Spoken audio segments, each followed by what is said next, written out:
I'm trying to find a way to put you in this basket today. Let's see if I can do something.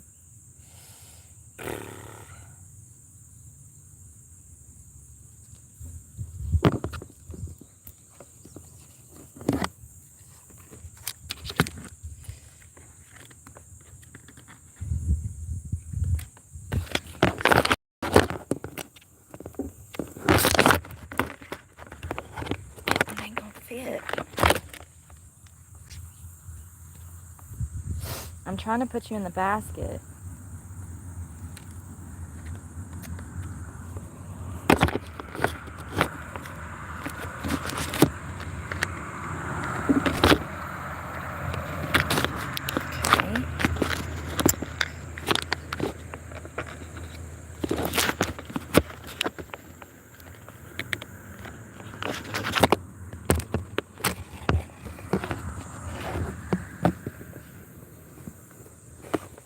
Oh my God, y'all, this is so difficult. You know, I'm sick of buying things and things being broken. I just bought this from Walmart and it's broke. It's like I'm always struggling because of somebody else's bullshit stuff.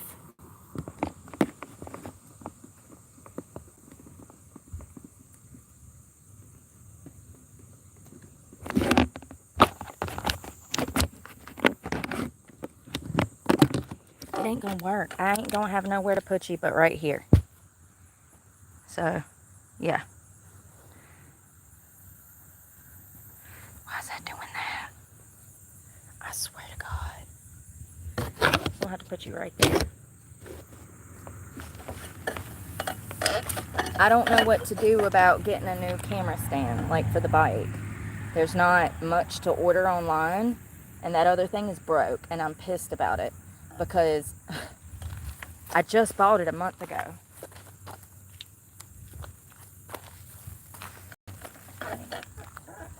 And because of the fact that it only has one arm, you can't fix it. There's nothing to, those zip ties, listen, if you think you can do a better job than me, then please come do it because I need it fixed. And there ain't no way to fix it.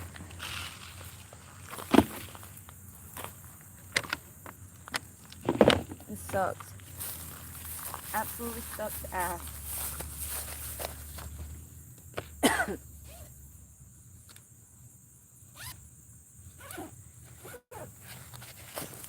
So I've done probably about 15 miles.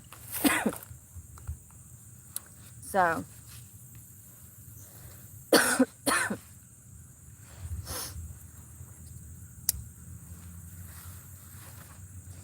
15 miles a day.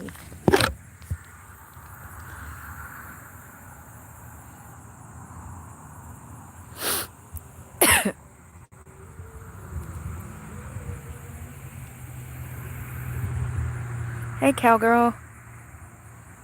Hello. Hey, y'all. Beautiful river back there. Way in the country. Whew.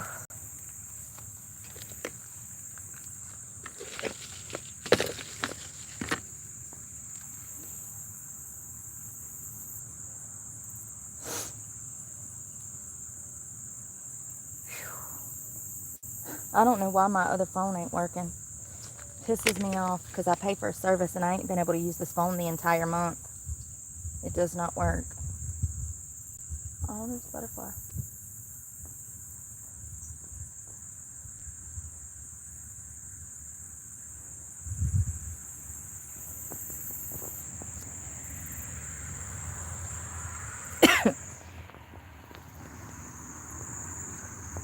Can't see.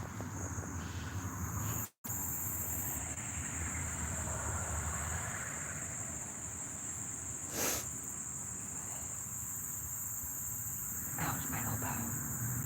I had a biking accident on Sunday. I got road rash. Ow, my elbow. I get these sharp pains. Oh, I want to scratch it. Alright, let's go have some fun. We're going to the river. A different river, because I can't get down this one. I came here to get in this, but now I see it's posted for private property, so...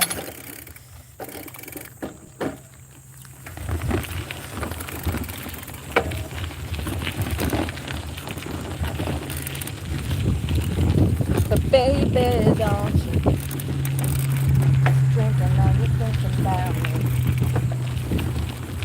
Missing my street. Oh my God.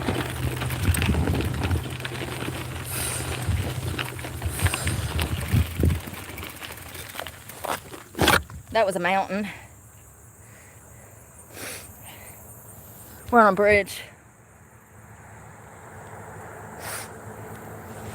Always in the sticks. You gotta stay away from people. Ain't got no choice.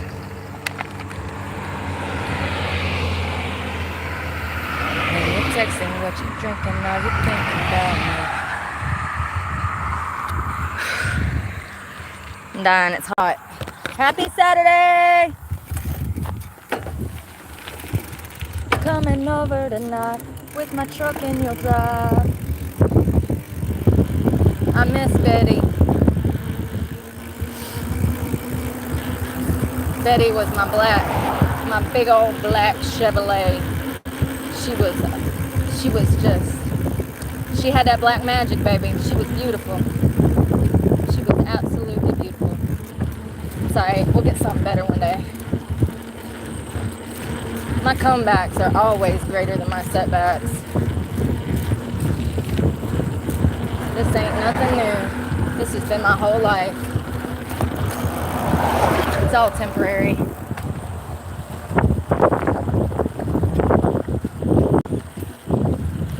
When you're up in his bed, am I up in your head? Making you crazy, baby, are you thinking about me? I may or may not have relapsed at the coffee shop. I did. I went without you. I'm sorry. I couldn't get you on the phone. My phone was charging. I went to the coffee shop without you. I sure did. I'm sorry. I wanted a Trump 24. Woo! How we feel about that in 25, Brooke? Let's not start. Let's not start.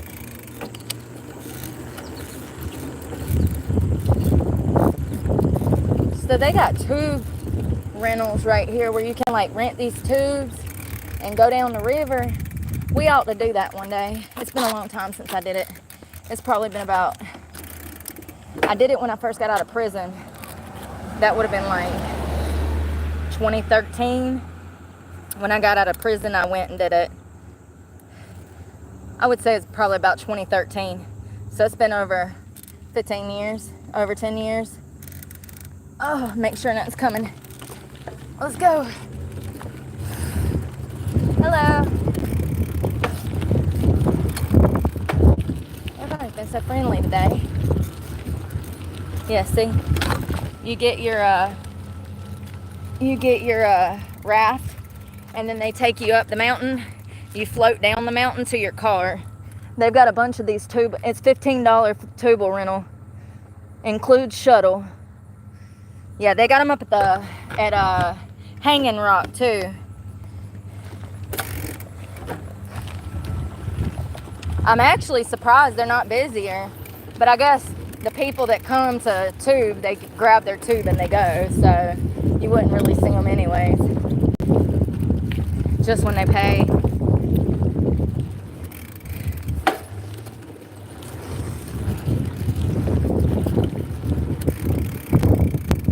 This hill's killing me, y'all.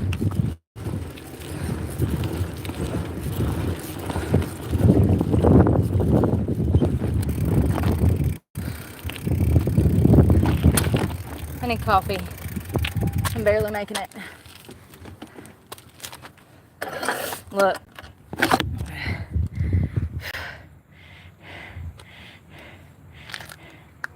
A little mountain over there. You can see the terrain. It's nothing like Florida, honey. You can feel it on a bike too. You want to get them glutes to work? You're trying to perk them glutes up for next summer? That's what you need. Best glute workout you'll ever find. And God, look at this.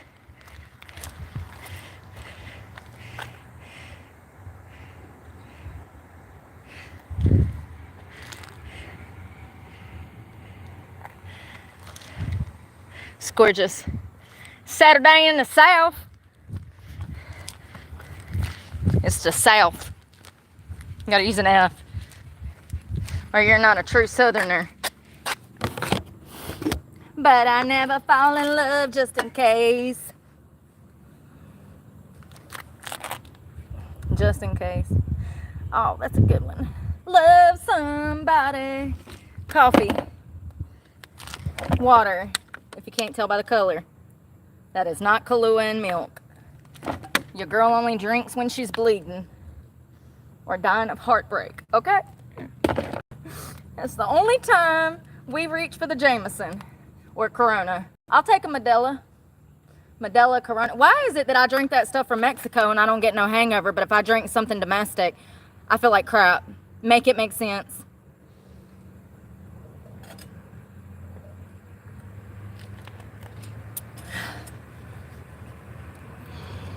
I live too fast to settle down. I just ain't about these games.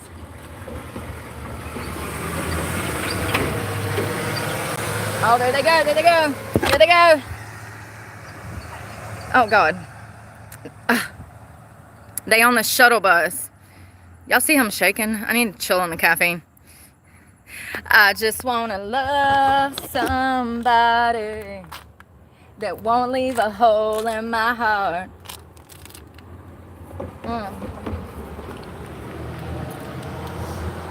Falling apart. He says, I just want someone that doesn't want me falling apart. I want to love somebody who doesn't want me falling apart. Sounds like Morgan's been messing with some narcissists.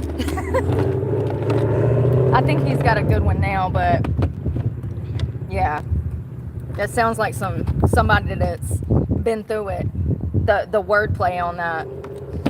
I want somebody that doesn't want to tear me apart. All right. When Shamu gets to the top of this hill, she'll show you the city. You ready? That want me in my heart.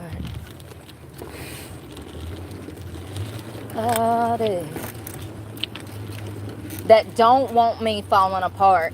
That's implying that someone intentionally caused heartache to just toy with him. You know what I mean? You know what I mean? It's like somebody was deliberately trying to upset him, to tear him up. The way that it's worded. The way that it's worded. Sounds like a narcissist to me. What you say, Willis? Oh, I forgot. I ain't got no brakes. This is it. It's cute. It's endearing. That's our one bar. Well, actually, there's two. There's JR's. Both of them sell food. You got to sell food to have liquor and beer here, I do believe. And, yeah, this it. Ever found something more than just a prison? Oh. Hold up. Wait a minute. What if we come off that jump right? What if we go up there, get a running start on this bicycle, launch off of that, and see where we end up? If I'm being honest, that's how I ended up in this position. That's just a little higher than that other ground. Damn, that'd be so much fun. God, that'd be so much fun. You know, it's actually a miracle. Oh, thank you, Gary Andrews. Blessings. Kick it in the sticks. You too, cowgirl. You too. You have a great day. Bless everybody. It's beautiful. It ain't too hot. I can breathe. The humidity ain't on 100 for the first time in 2 weeks. Oh, what's that? Oh, I keep seeing all this cool stuff. Beep, beep. Ow. Ooh, I just stabbed that. Ooh. It's a little free library. Take a book, share a book. Oh, I should put all them books in storage in here. I've already read them once. I'm never going to read them again. Oh, I love your outfit. Thank you. I'm getting ready for work. It's very endearing. You know? I love that house back there. I always have. Look at this house. That one back there with like the little castle thingy-madoodle. Sorry, I've had a lot of caffeine. Can you see the house? Sorry. I think they probably got music on up here. Oh, if they do, then I'll bicycle real quick.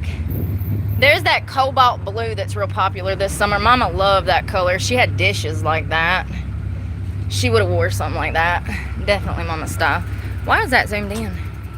Horses run, let them run. Long live cowgirls.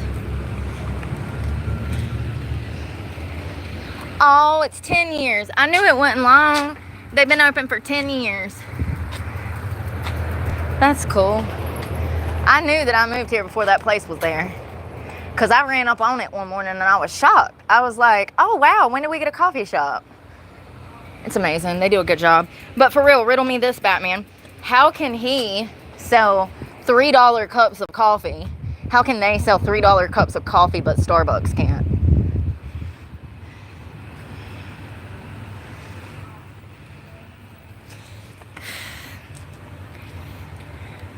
The owner did show up. Hello, Chase. Yes, he did show up and he gave me my... I actually had to call the cops. I did. And they were very helpful. They figured out who the owner was. They got the owner there. They got my clothes out of the machine. I was able to put them in a different machine and then wash them. And then I felt really bad because I said a lot of stuff I shouldn't say. And I'd be so angry. I didn't have no clothes, homie. I thought I was going to have to wear dirty clothes today. And so, anyways, the owner come, and he even gave me my money back for the wash. Which made me feel even worse. I didn't even want it. I felt like he deserved that $3 for all the mean shit he didn't know I said. You know what I mean? I swear sometimes. I really need to get it together. Anger is my strongest emotion, and it literally is my downfall. I'm just being honest. Anger is my worst attribute, characteristic. I don't know what to call it. It's a shame that I wasn't trained at an earlier age to control this. Like, it's what happens. Or it went to something useful. Like, I could have used all this anger for something useful. I ain't lying, though. I get so angry. I'm a hothead, y'all. Thank my daddy. It's all his fault. He was the same damn way. He was the type that hop out and whoop your ass at a stoplight and then get back in the car and drive off with the kids. 100%. I used to watch him fight all the time at the racetrack. He raced, so as soon as his car would get hit and his helmet would come off, I knew what was going down.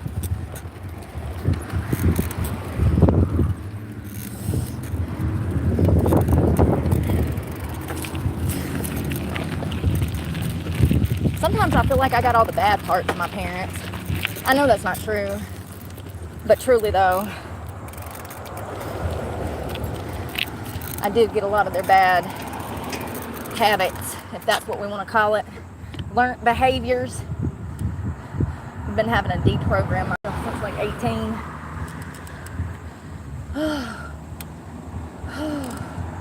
I'm alright. Stop stressing. I ain't gonna die. I can't get that lucky. Every time I die, they bring me back. Seriously. You know how mad I was? Ow. ran into a tree. Alright, I'm gonna step it up. I promise. No way it was last night. Oh, I'm sorry. Are you okay? I can't see. Yes, the clothes. Yes, I was able to come up with enough bond money, Carl, to get the clothes out of the impound. Yes, they're free. They're free. The clothing movement has been productive. Y'all have done such a good job in this movement. Thank you for all of your continued support. Oh God, did I tell you that when the cops pulled up, one of the officers, I said, he's like, how's it going? I'm like, good. I said, this is, I started joking. I was like, this is a hostage situation. You gotta make the most of it. What was I supposed to do? Sleep on that bench? Hell, after hearing that nice owner. I'm gonna cry. After hearing that nice owner talking about other people in the community that are struggling, he probably wouldn't have cared if I slept on that bench. That's why I feel like a jackass.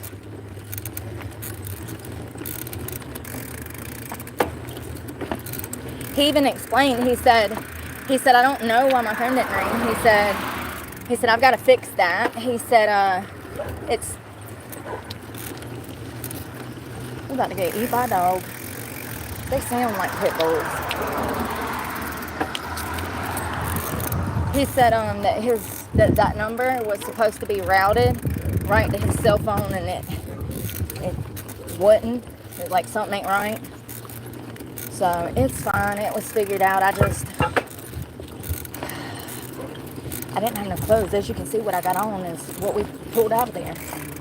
I like literally needed these clothes. Y'all, we have been killing it. Let me tell you something. We've been doing the damn thing, okay? This whole summer, I am so proud of us. We've been killing it. I saw you out on your front lawn sniffing grass this morning. You killing it. I did. I saw you on all fours sniffing grass in your front yard. I rolled by. Your neighbors was like, what is she doing? I said, I don't know. Make mental asylums great again. I'm sorry. Oh God. No, but for real, we've been killing it this summer. Oh my God. Listen, I swear to God, if I ever saw somebody out on the ground sniffing grass, I'd be so grateful. I'd be like, my job here is done, and walk away. Oh man, that's funny.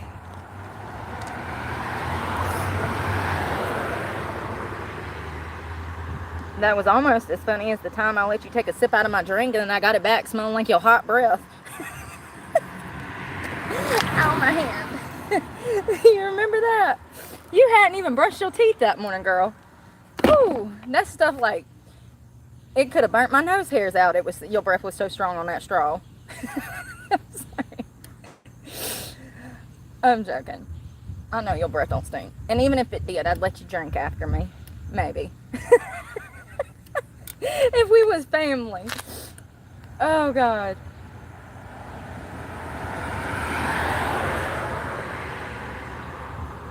Cheers. That's coffee. I've wasted on you all of these sorries I don't owe you, honey. I'm sorry. My nose is hot. It's overheating. Starts to run.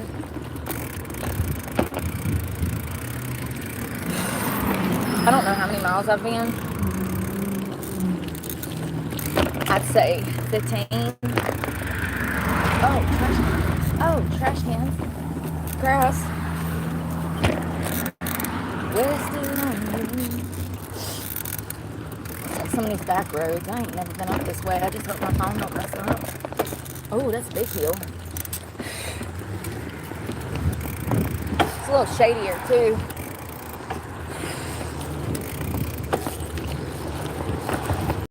It is such a beautiful day, y'all. I like my new shorts. I like my shorts.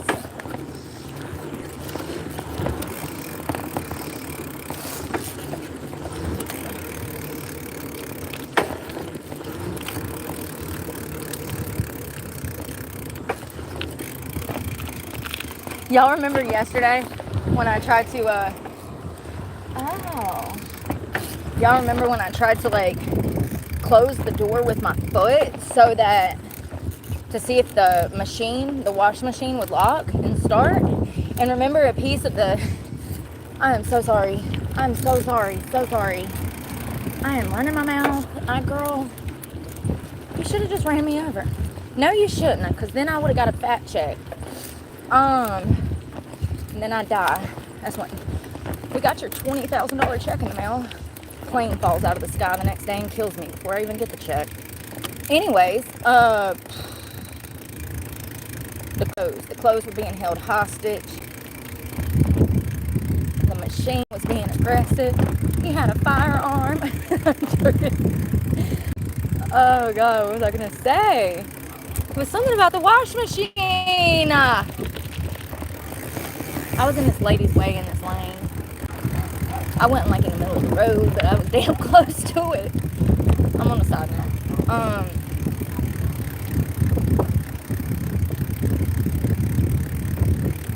Why do I have holes in my brain? Like, I know, like a half a decade ago, I had a drug problem, but like, I thought it was supposed to get better. Does it never get better? Am I just stuck like this? Where I need to like reboot?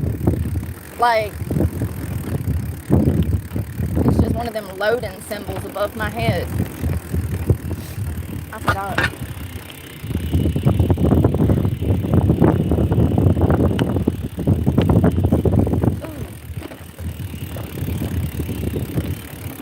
I was about to say something about that wash machine that was important.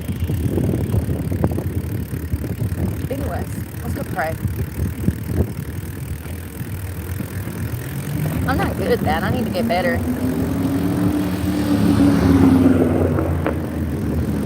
I usually just talk to him like we like friends. You know what I mean? I'll be like, yo, for real. Like, oh my God, you ain't gonna believe what happened to me today. I know you saw it though. So maybe you will.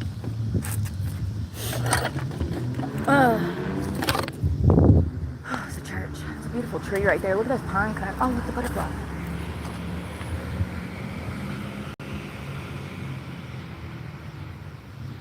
There's a big old monarch. Beautiful. There's another one. On my elbow.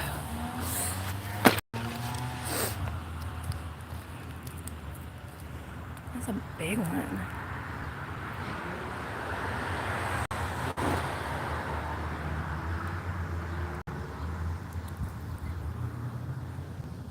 Look at these pine cones on this tree. This was interesting to me. I guess they'll start falling in the fall, I reckon. I've never seen them like this before, which is kind of crazy. I guess I just didn't. Oh, it's sappy. Crap, I got sap on my fingers. Just wipe it off on the tree. That's a Christmas tree. It's pine.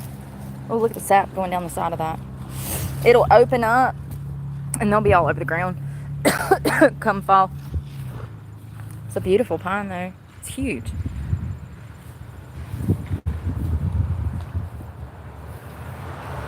They got this cute botanical garden here. Well, it's not really botanical, but it's flower garden. It's pretty. It attracts a lot of the butterflies. Oh wow, there's a bunch.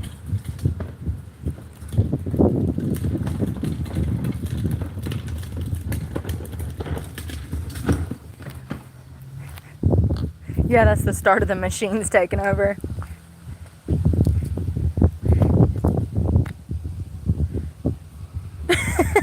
Yeah, the bees are pretty cool. They've always kind of been curious. Oh, there's another one. blowing in the wind.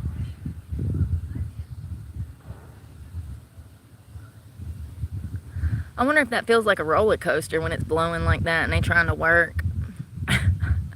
Imagine trying to do your job. You getting yoked around by the wind.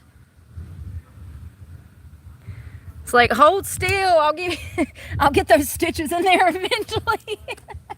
We're gonna get your blood drawn today, one way or another, little lady. Don't you worry. Imagine fighting the elements while trying to be a busy little worker butterfly. Oh yeah, that's what I was gonna say.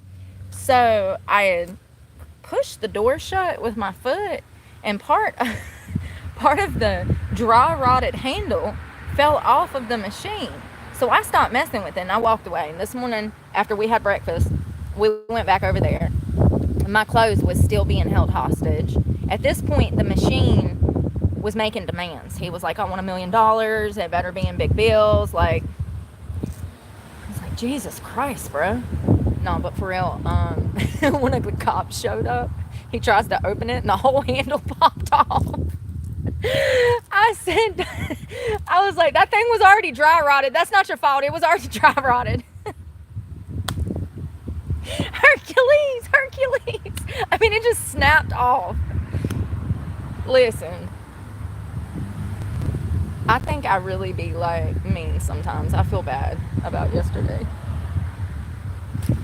That guy that owns that place seems like he actually is a respectable person of the community. Of course he is. What else would he be? Like the one maybe good person in town. I'm like, he's a piece of Just pour me another drink.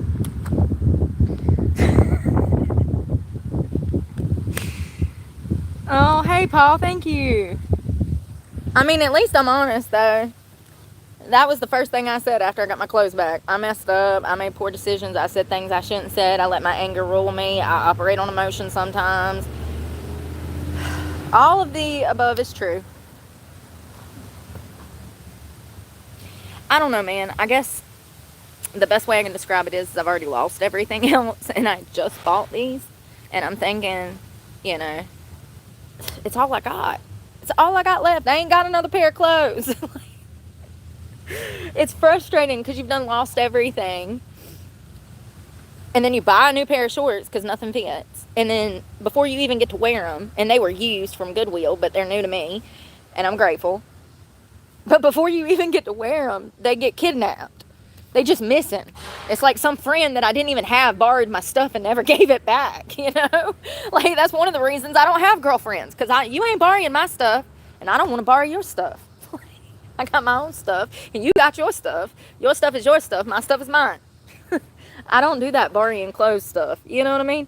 Like, I don't know. You know, if you need a quart of oil or a gallon of gas, I got you. But you ain't getting my favorite jeans and my favorite sweater, honey, because, God, I only have 2 of each. I'm homeless. You know what I mean? So it put me in a panic that I didn't have any clothes. And I was wrong. As I'm usually. Hey, Maria. Hello. Absolutely. If I ever won the lottery, I would die the next day. I know it. Like if I won I don't even play the lottery because I'm scared. I'm also poor and I don't want to waste money. My lips. Look how bad they look. I need water. No, but if I ever won the lottery, I would probably immediately make arrangements to make donations, because otherwise something bad would happen to me. I just got really bad luck. Maria, how did your surgery go?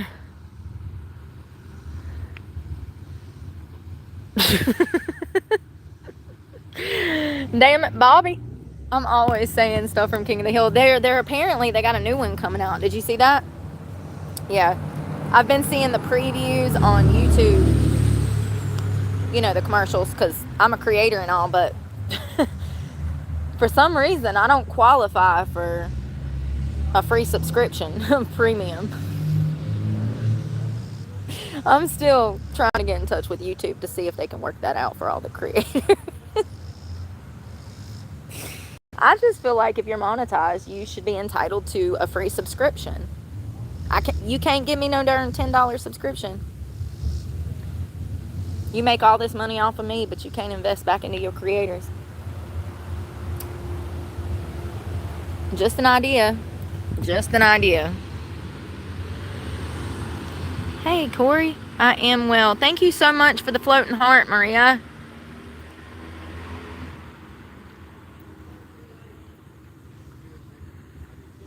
Oh, well, thank you, Gary.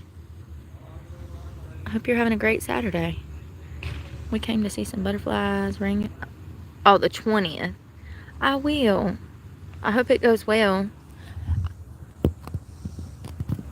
I definitely will.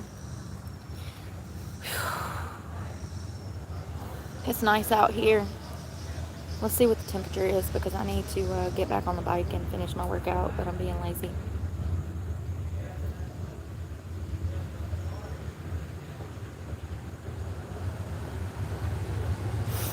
So it says it feels like 80. It's 79. 54% humidity. Looks like it's going to pour on Monday. 20-30%. Yeah, the last time y'all said that it rained all day.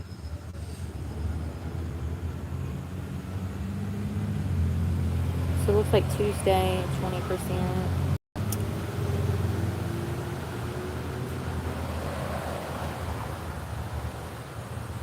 We need to go lift some weights this coming week. I've really been slipping.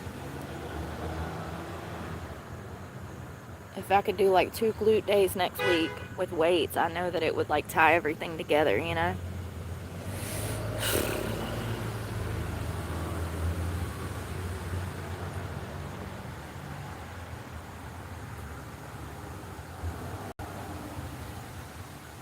I need to get up. I always start crashing about this time. It's 2 o'clock. This 2 p.m. crash. And then 4 o'clock rolls around and I'll be ready to go again. Ow, my knee itches. Whew.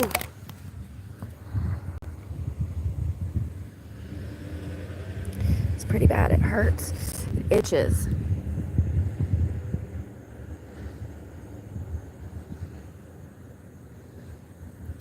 I even got the back of my arm right there. My elbow right there. My hip.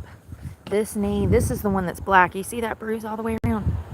All the way to the back side. That hurt so bad and it was swollen out. Still a little swollen. Damn, it looks bad, y'all. It looks like I'm a darn domestic violence victim. He told me twice. I'm joking. I didn't listen. Who made that joke? Oh, Matt Rife. Was that the one that said that? He's the comedian. Last year he made a joke. Was it him? It was something about a woman with black eyes and you done told her twice. It's a famous joke. I think it was him. It was somebody that damn got in a lot of trouble. Oh, and then that looks really bad. Oh, it's a little even down there. Oh, where's my knuckle? It's there. I just got it on the side. Damn, that hurts. Oh, it's swollen up too.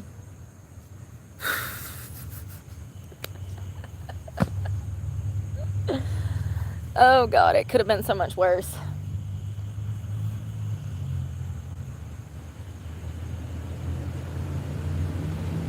Yeah, you know you hit hard when you get up looking for missing limbs and stuff. Why does my toe hurt so bad? Did I break it? My shoe's still on, so I didn't lose it. But like, why did it hurt so bad? I don't know. I guess I jammed it when I fell. This butterfly garden is beautiful. They're everywhere. The butterflies don't like me like the bees do. The bees love me. The butterflies are a little skittish.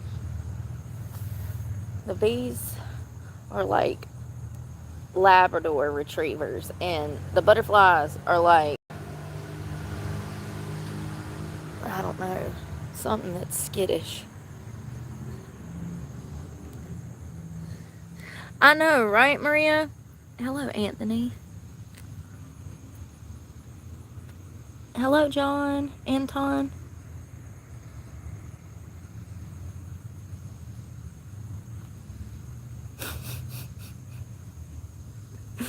Yeah, quite a bit. We get a couple honks a day. I mean, it does make you feel not so old, but it is annoying too, you know? It's like, oh, somebody thinks I'm cute. But then after like 10 honks, it's like, Jesus Christ. It's like you're beating them off, you know? It's annoying at that point, you know? You get it? I don't know. It's always nice when somebody's like, oh, you look lovely. It's a whole different thing when they're like, what's good, girl? You fine. Like, it's just a different vibe, you know? Yeah. Usually it's the honking. Hey, Oblivious! No, I didn't know. I did not know that. That's what we were supposed to do. We were supposed to catch fireflies the other night, remember? I forgot. Lightning bugs. You can catch them and they light up in your hand. They're so cool. You usually only see them during the summer. We used to catch them and put them in a mason jar. And then Mom would be like, you got to let them go before you go to bed. Because we want to keep them. But then they die, so you can't. So you got to like bargain with the kids. You know, you got to negotiate with tiny terrorists to let the bugs live. Because you can catch like 20, 30 in a mason jar, and then it's all lighting up. It's so cool.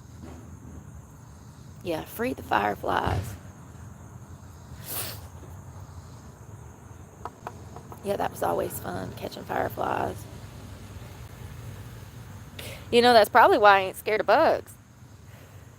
When you grew up in the sticks, we was in the creek, knee-deep, catching crawdads. So I guess because I grew up playing with caterpillars and ants, and maybe that's why. I mean, even I had to kill a centipede today. That thing was that long. It had like 50 little legs. Oh, God, that's what his face looked like, too. And he was in the laundromat, and I had to commit a murder. He was so ugly, he had to go. I said, heck no. You got to go. You so fugly. If I don't kill you, I'm going to have nightmares about you. Like that big. He was scurrying too, honey. Them little things are fast. Yeah, I don't like them. Anything that looks like a centipede. Roaches, I draw the line. That's a hard stop. Let's just burn the house down. It's got to go. We can't keep nothing. Them eggs, we just got to burn the whole property down. We got to torch it all. The land and all. So I draw the line at roaches and centipedes. Other than that, even spiders, they don't bother me. Sometimes we find the jumping ones. They'll land on me and play with me. Y'all remember that? I swear to God, he was looking right at me. He was so tiny. He was like microscopic. And he was sitting on my hand, and I was talking to him, and his little head was looking at me. Like, you see his eyes. You know, because they got like 50. So, how can you miss them? They're like headlights on a head staring back at you. Yeah. Bugs don't really freak me out. And usually the wild animals out here, like I've had fox.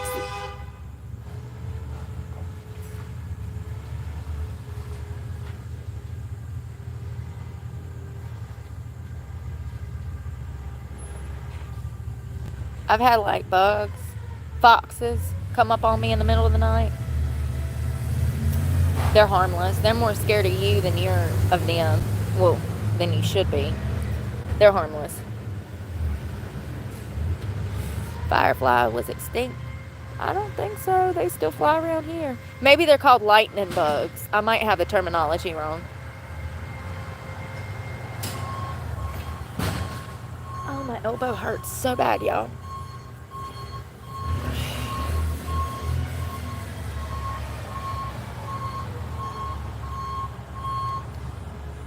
I'm getting up. We're going. Damn, I did it good this time. So, what did we learn? We need a helmet. Oh my God, look at that, y'all. Oh my gosh. It's gnarly. The skin's coming off of it and stuff. Dang. No, I didn't. Nothing to stitch. The skin was gone. There ain't nothing to stitch.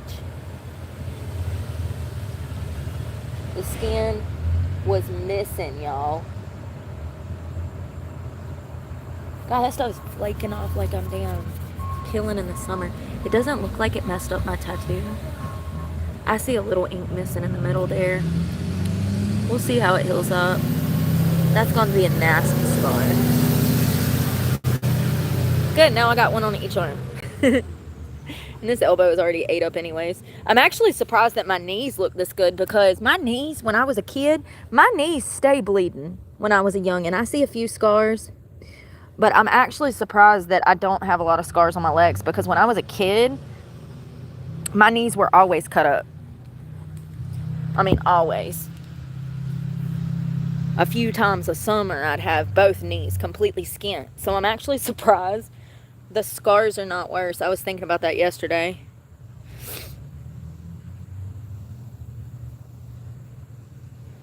Yeah. I also have engine burns on my leg that healed up pretty well from where I flipped that car a few years ago.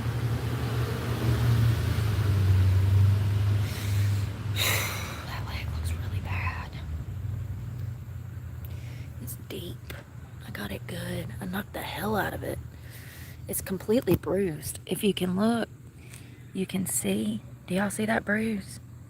It's bruised all the way around the back. That was where I landed. That leg hit the ground first, and then my shoulder. It's actually bruised.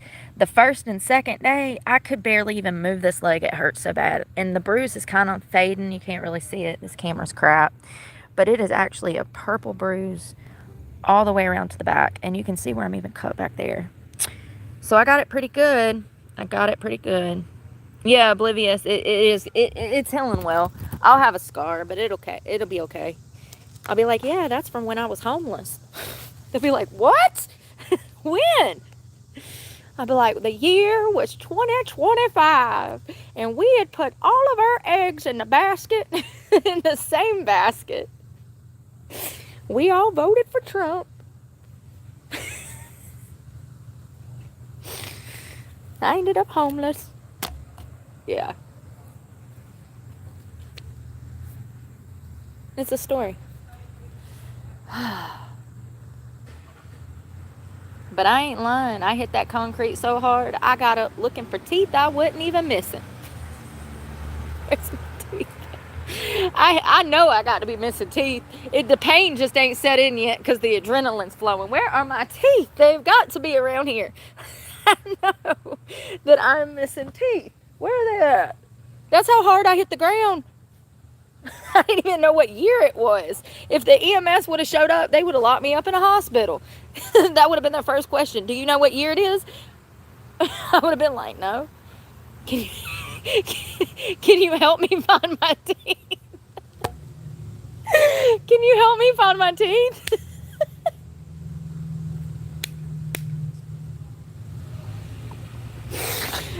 Oh, God. It's funny because when I was in my car accident, they said I kept waking up and touching my face. And there was blood. And I kept saying, keep it real. It's my teeth, ain't it? And they're like, no, it's not your teeth, honey. It's your eyelid. It's hanging off your face.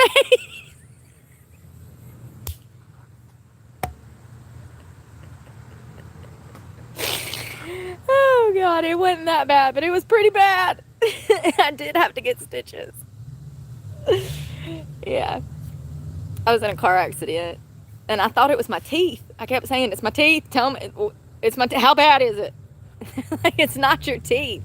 That's not where the blood's coming from. I kept touching my face, and I'd look at my hands, and there's blood everywhere. And I couldn't really feel anything.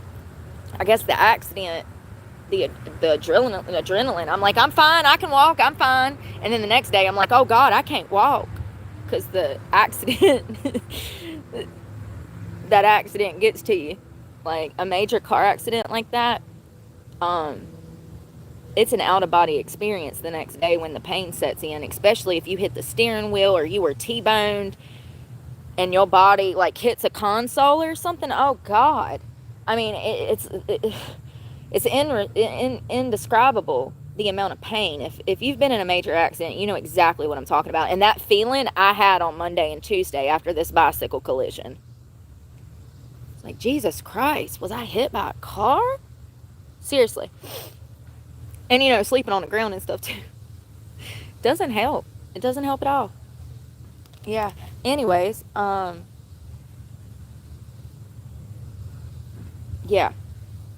That's the one time in my life where I was like, I literally can't walk. What am I going to do after that major car accident? It was horrible. Every time I flipped, the seatbelt cut my throat open. That's one of the ways that they were able to determine how many times approximately I flipped, was by the cuts on my throat and indentations in the ground and guardrail. You know, this is part of the reason I complain about drivers on the road.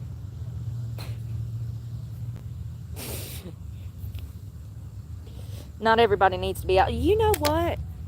There is a man that lives down the road that is 102 years old. And do you know that I saw him behind the wheel of a car yesterday?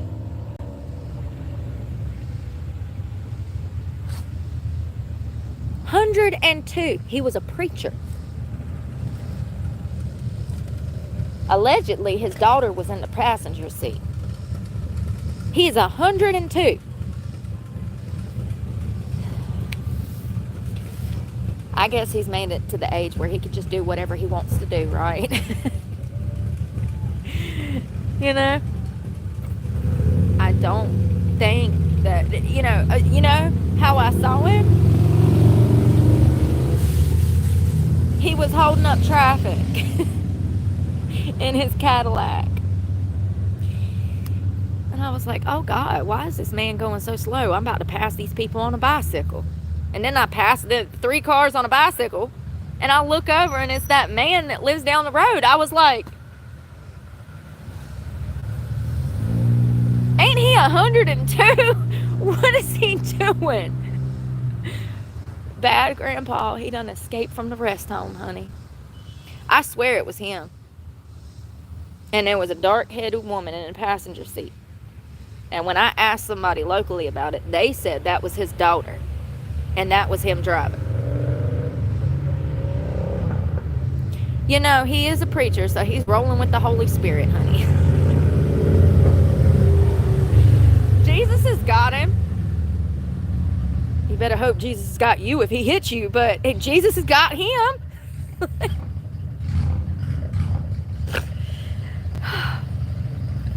102. Bad grandpa. Deadly grandpa. I am staying safe. Hey, Braxton. Mr. Gray, hello. How are you today? I'm making it. You know, my biggest thing is just staying focused on working out. I just want to stay consistent. I've made such huge changes physically, intrinsically, and I just want to make sure that I continue on my fitness journey so that my mental health is intact. It's so easy for me to slip into a depression and go missing. I do it quite frequently. I did it Monday after my crash, mainly because I was embarrassed that I crashed. You know that ain't true. I ain't never embarrassed. That's part of the problem. Anyways, no, Monday and Tuesday I was like, oh, and Wednesday. I was like, I really just don't even want to life this week. I don't want to work. I don't want to, you know, it's easy for me. It only takes a day or two to fall into a deep depression and then go missing. So I have to stay on top of getting out here. I got up at like 4 o'clock this morning. Biked into town to get some breakfast. And now I'm in the middle of a bike ride. Being lazy. It's good to take a break. I need some chapstick or some water. Kind of hungry again. Oh, that burger for lunch was really good. It really was. It was good. It reminds me of like Burger King. It was a Hardee's burger. Their single bacon cheeseburger. And it was pretty good. It wasn't bad. Angel, touche. You're stressed too. You deserve a nice brownie. Work out, do this Richard Simmons dance. We should definitely do that, Chris. You want to make it a group activity? Y'all ready? I'll do it in this church parking lot. Don't play with me. I did, girl mom, 08, I did. And the guy was so nice, it made me want to jump off a cliff. Of course he would be nice.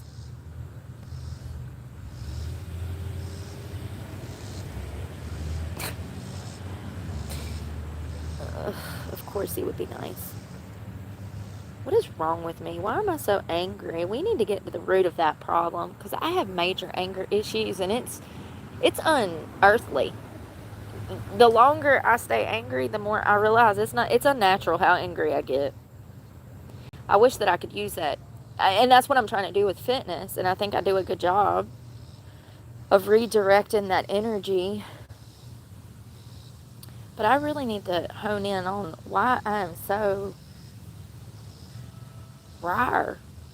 I go from 0 to 100 really quick.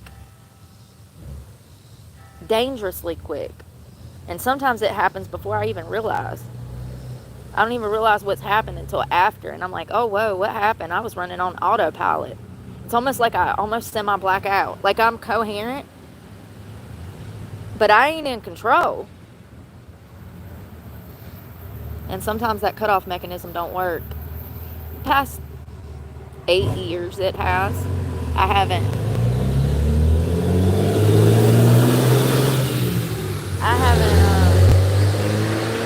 mollywhopped nobody in about 8 years. So clearly whatever I'm doing is working. And that whole Planet Fitness situation, if there was ever a time, that would have been the day. Both of them. And, you know, looking back on that video and then hearing my attorney speak about that, it made me really proud. He talked about how my composure was professional, how I was smiling the entire interaction as these two women were trying to antagonize me and start drama. That was the first thing that stuck out to him. That's what he said. He said, the first thing I noticed is that you're smiling. He said, these women made it seem like you came into that gym trying to tear it apart that day and start a disturbance, and that you were the instigator, and they made it seem like you were the problem, and you came in there looking to start an argument. And I said, watch this video.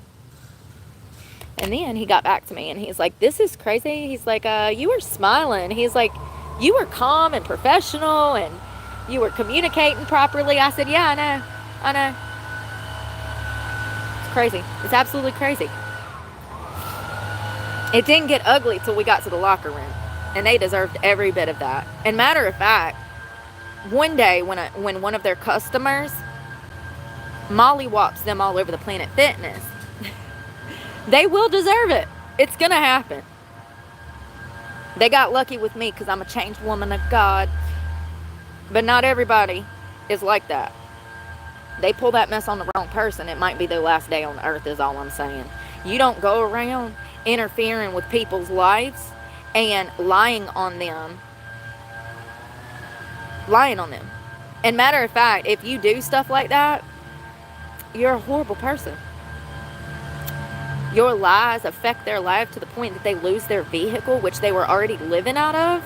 Because that's what happened. That's one of the other catalysts to why I don't have my truck. That's what happened. All of it's recorded. And then I spent 9 months getting those charges dismissed for something I never even did. crazy. And I lost everything over it. A lie. It's not the first time. They stole my child the same way. I truly believe that Planet Fitness incident happened to show people that a lot of people are arrested for crimes they don't do every single day. I also believe that it happened because God is trying to show you that I'm telling you the truth about my daughter. There's a reason that all of that was captured on film. There's a reason that it's led to me being homeless, and none of it's my fault. I wish I could sit here and say, oh God, I was drinking too much and I misspent my money, or I was doing drugs and I misspent my money. That's not the case. Drugs and alcohol did not lead to my homelessness. Quite the opposite. It was getting sober 5 years. That was the catalyst. That kicked everything off. I've lost everything because I got sober.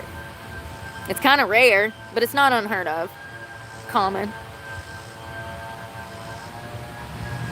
It's just crazy the way that everything happened. I'm just glad that I finally got smart and started picking up a camera and recording everything, because my whole life things like this have happened to me and people will call you crazy. It's so far-fetched. You got to be crazy. And that's why I was talking about that Candace Owens thing this morning, because they're calling her crazy, and somebody was like, well, that means that she's a truth teller. And I was like, is that what that means? I was like, because that's what they call me. So they were like, yeah, that's what that means nowadays. They call you crazy. They call you crazy because you're telling the truth. They won't call you a liar. They'll just call you crazy. Good point, lady. Good point.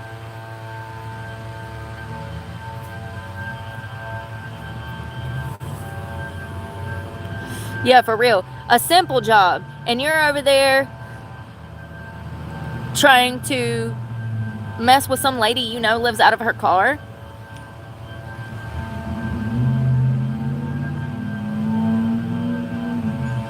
Smoke some weed. Angel. I can't be asleep out here on this park bench. Yeah, telling the truth is crazy. They call you crazy for telling the truth nowadays.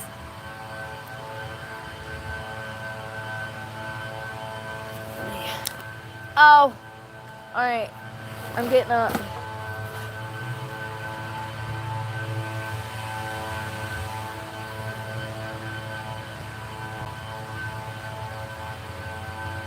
I need to use the bathroom again. I always gotta pee. If you ever think of me, just know I'm going to pee. Seriously. I mean, I need a roll porta potty.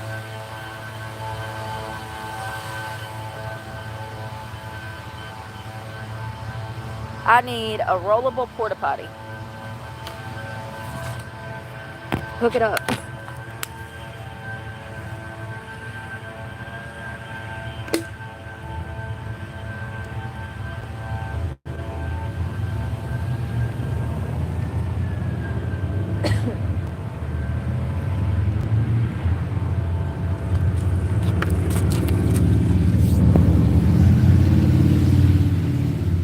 Everybody's out riding today.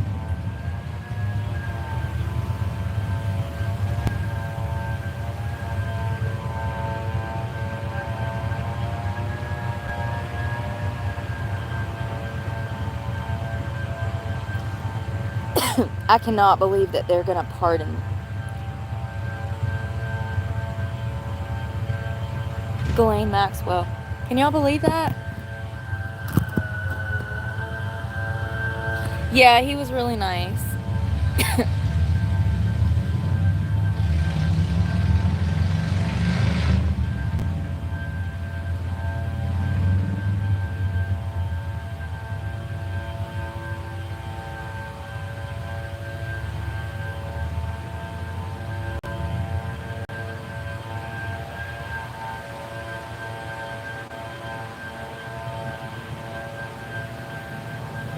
Let's see here.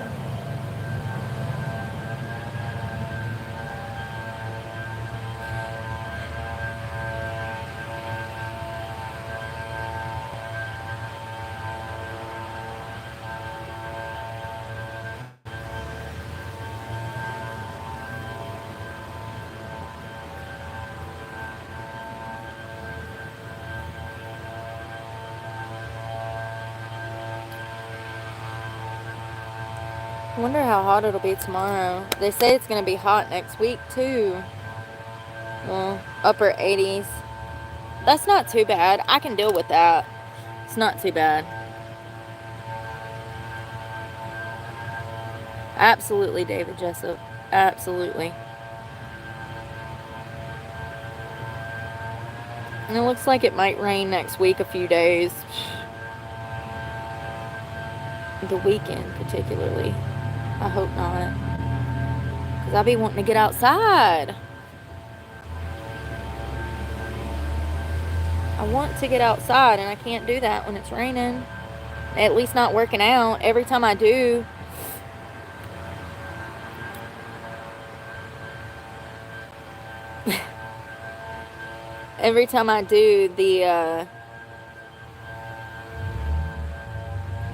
the bike throws water up on my pants.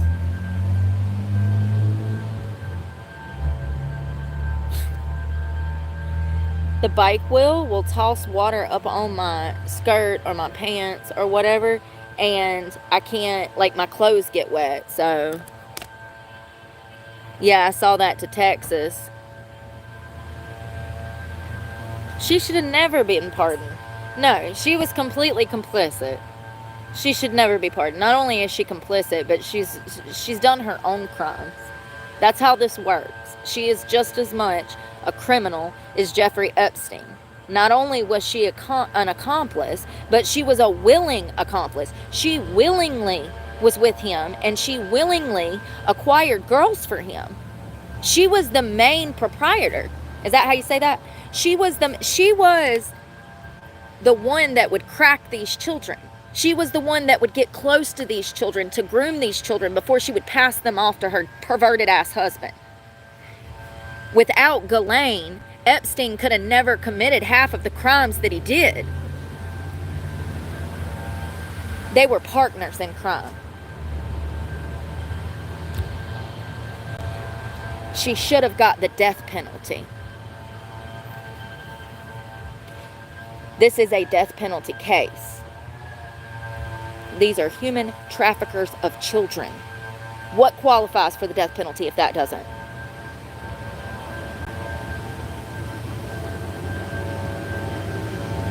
It really angers me. It angers me.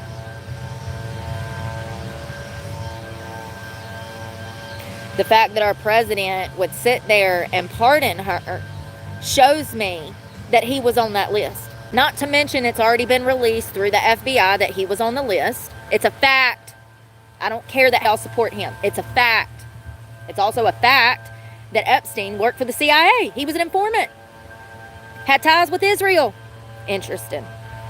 That's relevant. Very relevant.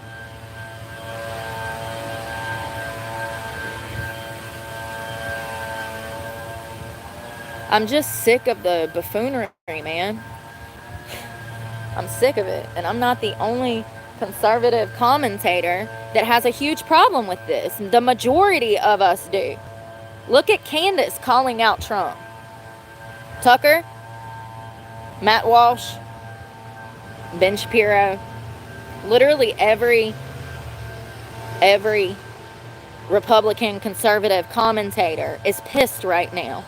And they're not pulling for Trump anymore. So a lot of people, if you don't know, I'm telling you, half of the Republican Party is no longer Republicans. The Republican Party has imploded. For those that don't know what's going on, I'm telling you, half of the Republican Party is no longer Republicans because of the Epstein files. They're done, like I am. I recognize that both sides are completely complicit in evil. And our president, more than likely, allegedly, is a rapist. He's got 30 victims, approximately. Those are just the ones that came forward before he ran for office. The timeline is everything. If those women came forth after he started running for office, I would be like, And still and yet, 30 victims that do not know each other, that have no previous contact, the chances of them being in cahoots together, highly unlikely. Were they sending up smoke signals? I just think that people don't want to think. I think people don't want to think. It's too hard for them. It's too much work.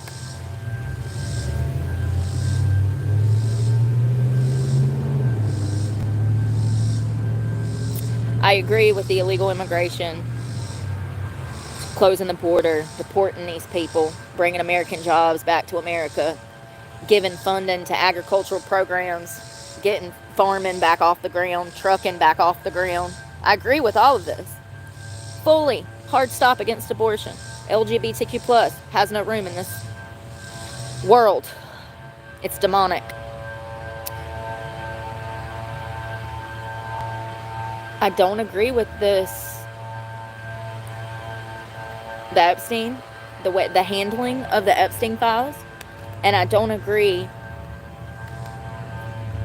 with creating potentially millions more homeless people when we do not have the resources to assist those families.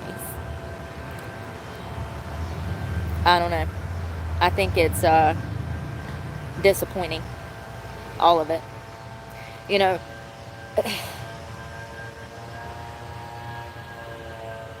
I think a lot of people that voted for him are just like him. I see things a little differently now.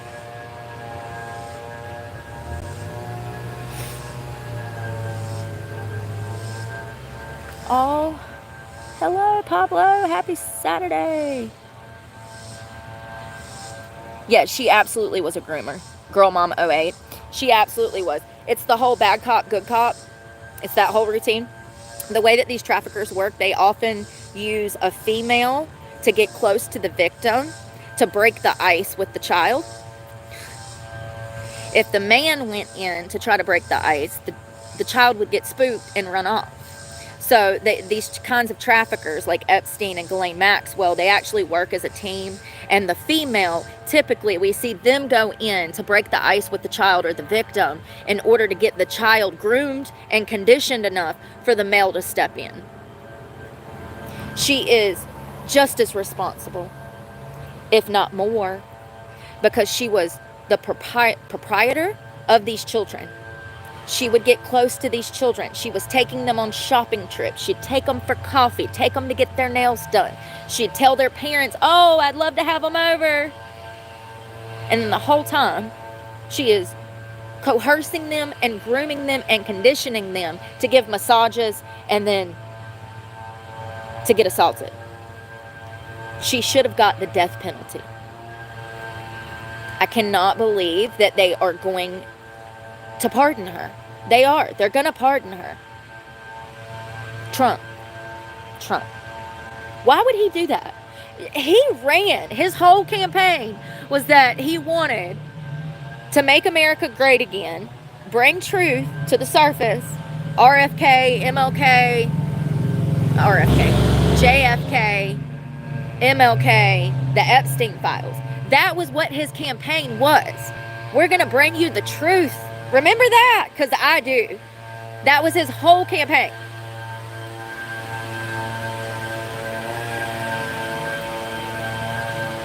It was the scam of the century, folks. We've been scammed.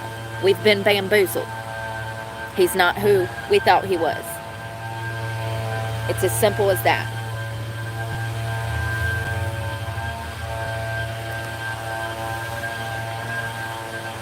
Approximately 30 victims that have never met, that have never talked to each other.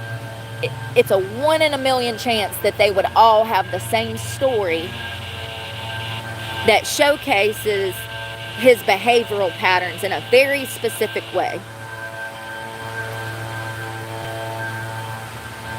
I can tell you his sexual preferences based off of his sexual crimes. There is a pattern there of behavior that is undeniable. Maybe one day we'll sit down and we'll talk about each victim and about Trump's crimes. I'm not saying that we need to damn impeach him, but what I'm saying is I believe the victims. I believe the victims. I do. I believe the victims. and I regret that I did not know that they existed. I only knew of one, which was E. Jean Carroll or whatever. I knew of one. They date back to the 80s. There's about 30. I believe the women. All of their stories match, and they've never met. Half of these crimes took place before touchscreen phones were even around. And the internet. I believe the victims, and I regret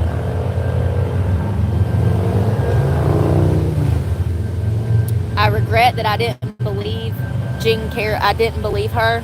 I regret that. And I also regret not knowing about the other victims, because I encouraged people to vote for him, and the alternative wouldn't have been better. Regardless, I now realize that we got the shit into the stick both ways. So whether we got, I don't have a PayPal, whether we got Kamala or him,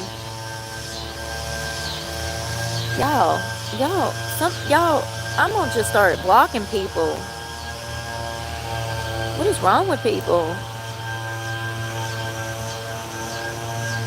Yes, Girl Mom 08, I do believe that the Chrisleys were framed, and I think there was a lot of mitigating circumstances and political circumstances to why they were arrested and thrown in prison. From my understanding, they had the opportunity to take a plea deal, but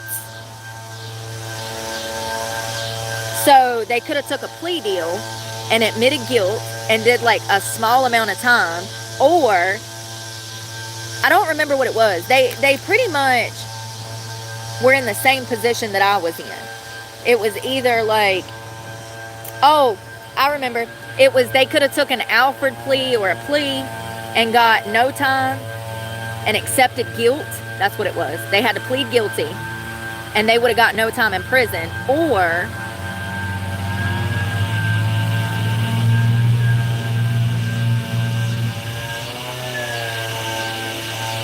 you see how me just minding my business on church property is too much for people?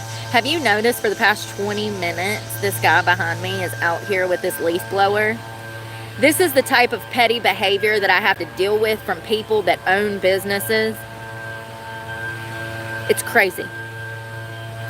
My mere existence is too much for most of these people out here, and this is why I hate this town. Instead of be worrying about what I'm saying, why don't you worry about your damn job? Now you out here trying to start shit with a leaf blower because you're a horrible human. It's crazy. So the Chrisleys were faced with either pleading guilty and getting no time, or not pleading guilty and claiming their innocence and looking at time. And that's what happened. Because they were innocent and they kept claiming they were innocent, they were sent to prison. That's how that works. I want to explain this because this is what I went through with my daughter. So let me... If they would have pled guilty, the state would have let them walk free. But they knew they were innocent. So they said that they were innocent. And the state found them guilty anyways. And they were sent to prison.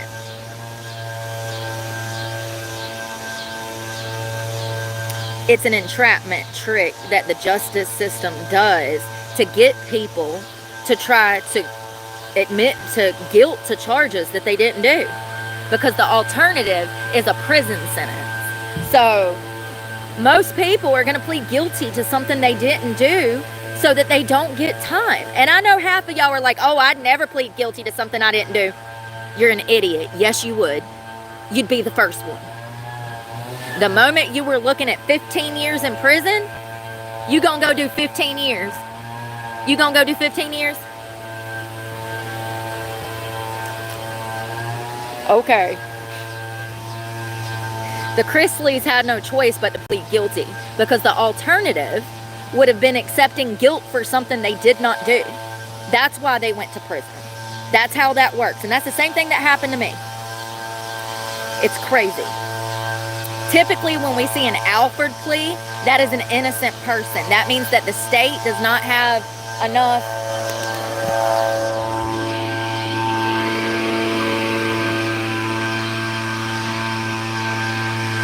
This ain't even his property, first of all. He works across the street. You see his shirt? It matches that sign over there. So why he's even over here, this is a church. This is church property. So why he's over here blowing that machine, I don't really know. He's literally like asking for it. He's like begging me. For the past like 30 minutes, he's had that fucker going intentionally because he's petty. I've noticed anytime I come over here to enjoy the church parking lot and the butterfly garden and set, because there's nowhere else to set. Do you see benches anywhere? Do you see anywhere else to set? Do you see anywhere else to set? Take a gander. I'm going slow so you can look for a bench for me. Do you see anywhere else for me to set? And what are they blowing? Thank you, Howlerhead. What are they blowing? It's not even fall yet. Great point.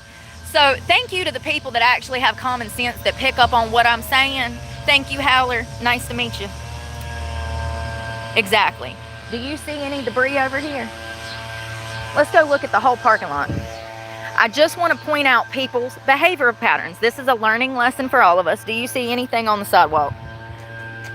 So yes, what is he blowing? And he works across the street. So why is he over here?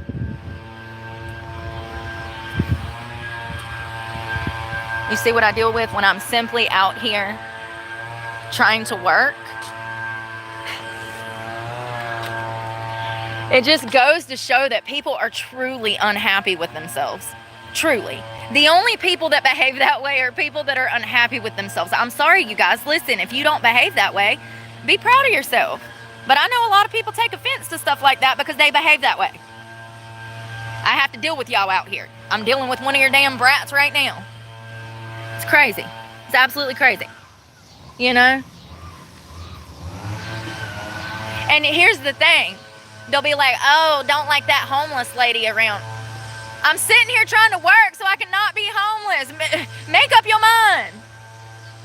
Lord have mercy. I swear, y'all. I swear. I was wrongly convicted and made to take a plea deal. Yeah. Yeah.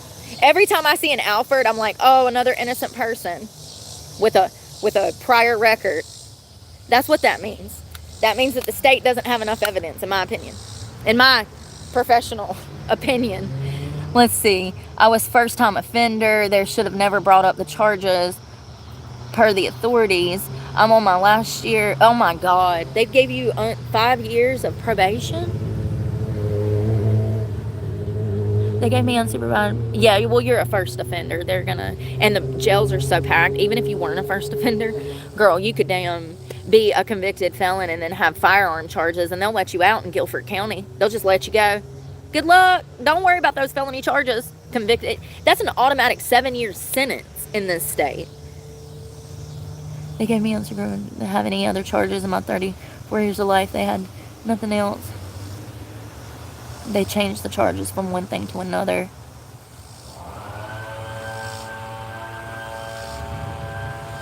Oh, I'm sorry to hear that, David.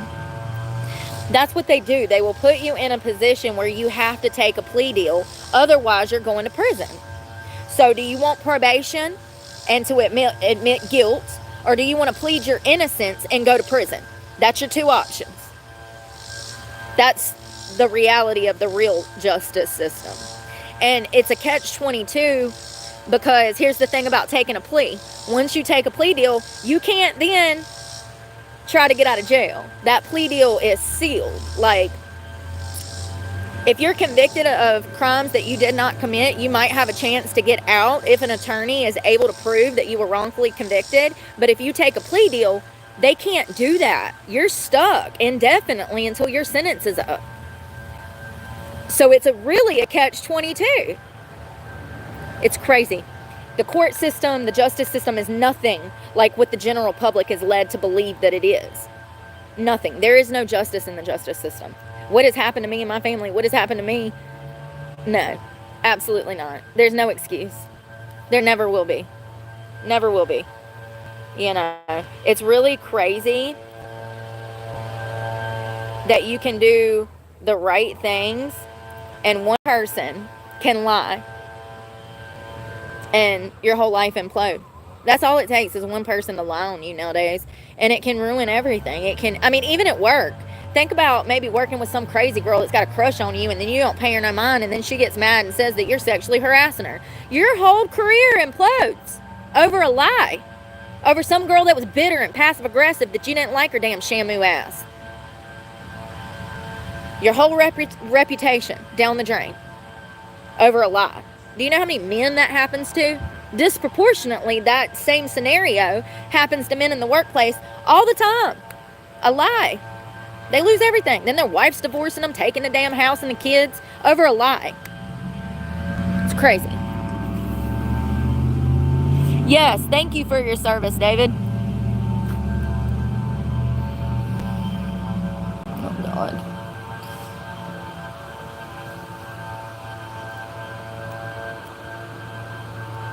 Felony charge, too. And that's another thing I don't agree with. I feel like, depending on the charge, if it's drug related, I feel like first time offenders for felonies should be able to complete some kind of program to get that felony wiped if it's a drug charge. It'd be different if it was robbery, rape, murder. Absolutely not. But when we're talking about drug offenses, there absolutely needs to be a separation of crime and addiction, and we don't have that right now. I feel like felony drug related charges, first offenses, those people should be allowed to complete a long-term program of sorts to get that felony expunged. Because, and actually, if you have a good attorney, every 7 years you qualify for a pair for judgment. So that means that every 7 years, even if it's a criminal charge or a traffic ticket, you can actually get that expunged off your record every 7 years. The court gives you a freebie. So if you feel necessary to go throat punch somebody every 7 years, you can. You might have to do a little bit of probation, but after that probation, that charge can get expunged. You can get a pair for judgment. So, and they might have changed it. I think it's every 7 years. Yeah. I just don't agree with like marking people for forever. When they become a felon nowadays, you're not going to be able to find work. You won't even be able to find somewhere to rent. So I feel like there needs to be a separation of drugs and the way that we handle people on drugs and the court system. But also I see the flip side. You can't really force help on anybody. They got to want help. And the majority of people that I see struggling in addiction, they're nowhere near the point of asking for help, which is a really sad thing to see. It goes to show that these drugs are really strong. It's got a hold on these people in a whole different way.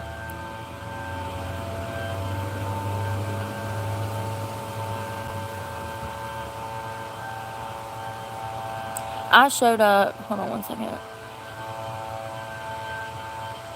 Hey, John. Hello, Mr. Roth. I was in Florida with no record, and they put me on felony probation and 18 months of house arrest. Never had a conviction or a speeding ticket. Yeah, they don't play in Florida. That's a full stop Republican state. They will burn you at the stake down there. Sounds about. You know what's crazy is I never had any legal problems in any other state but here. Lived in Georgia, lived in Florida, never had a problem. Not once. I just find, you know, the common denominator would be the state. Felony probation. Never had a conviction or a speeding ticket. I missed a court date because you had 2 cases simultaneously. That's a huge problem in the court system. They're supposed to transport inmates, you know, to court dates if they're being held at the county. But with humans comes error, okay? I showed up and they tried to arrest me on the spot because of the court date. They were going to lock me up for 120 days. Then I signed a plea deal, 5 years of probation, 18 months of house arrest. Jesus Christ. Yeah, I know, Lewis. Ain't that crazy? You know, this is what I'm talking about. These people that behave this way, I have to deal with this everywhere I go. He's mad that I'm over here working. He's mad that I'm over here working. when he's supposed to be working? Don't you think if he was actually working, he wouldn't be worried about what I was doing? Thank you so much. Was it Howler to pointing out that there is nothing on the ground? Thank you, because that goes to show that it's intentional. So thank you. Thank you to whoever pointed out that there is no debris on the ground, nor leaves to blow off the ground, that it's intentional. Hello, Mr. Burberry.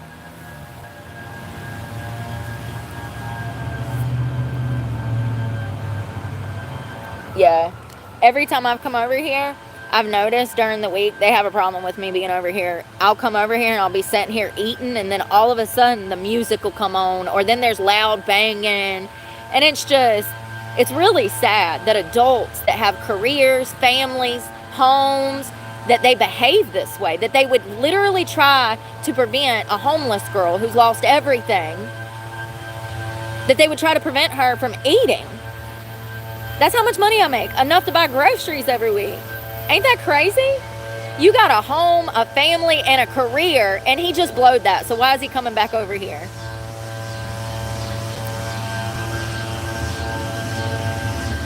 Bye. Thank you to the person, Howler. Yeah, thank you. Great point.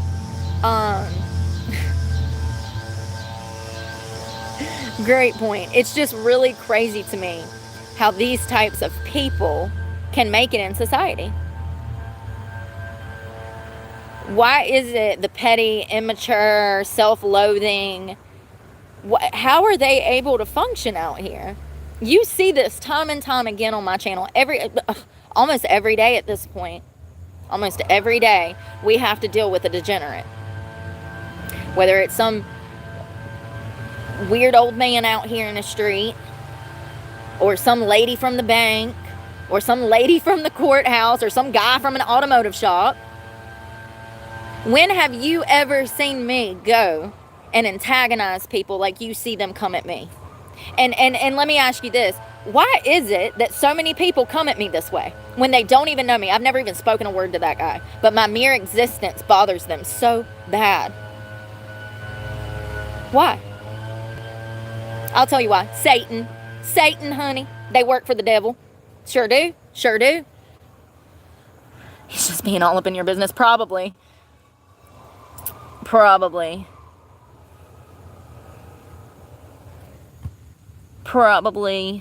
Hey, thanks, Ink Mama. High five. Oh, that's my strong hand. That's my hurt hand. Yeah, I have no idea. Illegal?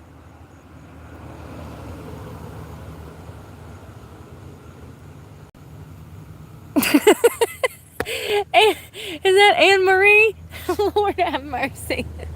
Turn him into a human balloon. Yeah, I don't know what be wrong with people, y'all. I really don't. It don't make no sense. You know,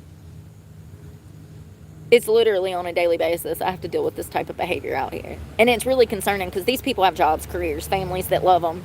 And if they behave that way with money in their pocket, a roof over their head, food in their belly, and people that love them, it's shocking. I should be the most horrible person on earth. You know what I mean? Do you get what I'm saying? I don't understand. I really don't. People just... We live in a society where they hate themselves. They really do. They're not happy. They're not happy. I feel bad for them. It's crazy, though, because they got homes and careers and jobs and money and a steady income. They might be living paycheck to paycheck, but at least they get proper rest and food, and they still out here being evil. Feel bad for people. Listen, don't let other people's bitterness turn you bitter. You can't let that. And remember, when they're out here coming at you like they're coming at me, it's because you're amazing and they're jealous. Of what? Honey? Probably your strength, your will to survive, your initiative. I don't know. whatever makes you great.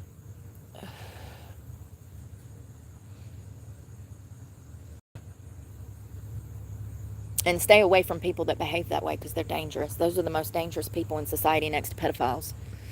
They don't operate on a normal level. They operate under emotion. And if they're passive aggressive, then they're going to be more likely to be petty. You know, they're petty if they're passive aggressive. That makes a dangerous person. That's a person that operates on emotion instead of fact. So they're going to have a higher propensity to be disloyal, dishonest, unfaithful, all of those things that we don't like around here. You know what I mean? Hey, Rares, Radisson? Radisson, you? Exactly, that's what I'm saying, Girl Mama 8. Jealous people are very sneaky, especially if they think you don't see it. And that's why I think I have a lot of problems with people, because I see through it. And I call them out on it. I'm like, oh, you petty, huh? You hate yourself, huh? Like, and that's what we should all do. If we all did that and we brought back shame, people wouldn't behave that way. They'd be embarrassed to behave that way. I think that a lot of people behave that way, and so nobody calls out that behavior, because most people behave that way. Does that make sense? Thank you so much, Rares. Welcome to becoming a gold member. A real man would offer. I think that I think people that have a good sense of identity scare people who don't have a good sense of identity. Identity is so imperative. I think that when you know who you are and you have a good moral foundation, it scares other people that don't, you know? And most people have insecurities. I have insecurities. Y'all hear me talk about it every month. I'm like, oh my God, I'm so fat. Nothing fits. Every month. Most people have insecurities. But some people operate on those insecurities. They really do. The sad part is that's learned behavior. I read somewhere that psychologists think that 1 out of every 10 people is now a narcissist. Ain't that scary? I kind of believe it. I think that narcissism is a learned behavior as well. I think it can be. I mean, are they born like that, or does something happen? I think something happens. I can't believe that children are born evil. I think something happens. And with most serial killers and serial rapists, when they give a family history or a history of like trauma, they're usually, they'll do like a clinical on them when they go to prison, like Ted Bundy. They did, you know, even Ted Kaczynski. They said he was schizophrenic. I don't believe it for a minute, but they do a mental health assessment when these people go to prison, and most of those violent offenders, they report trauma. A lot of them had alcoholic parents. A lot of them had parents that were abusive. Ted Bundy believed he believed his mother was his sister, which, do you know what that does to a child? Especially a prepubescent, I'm not saying that right, teenage boy.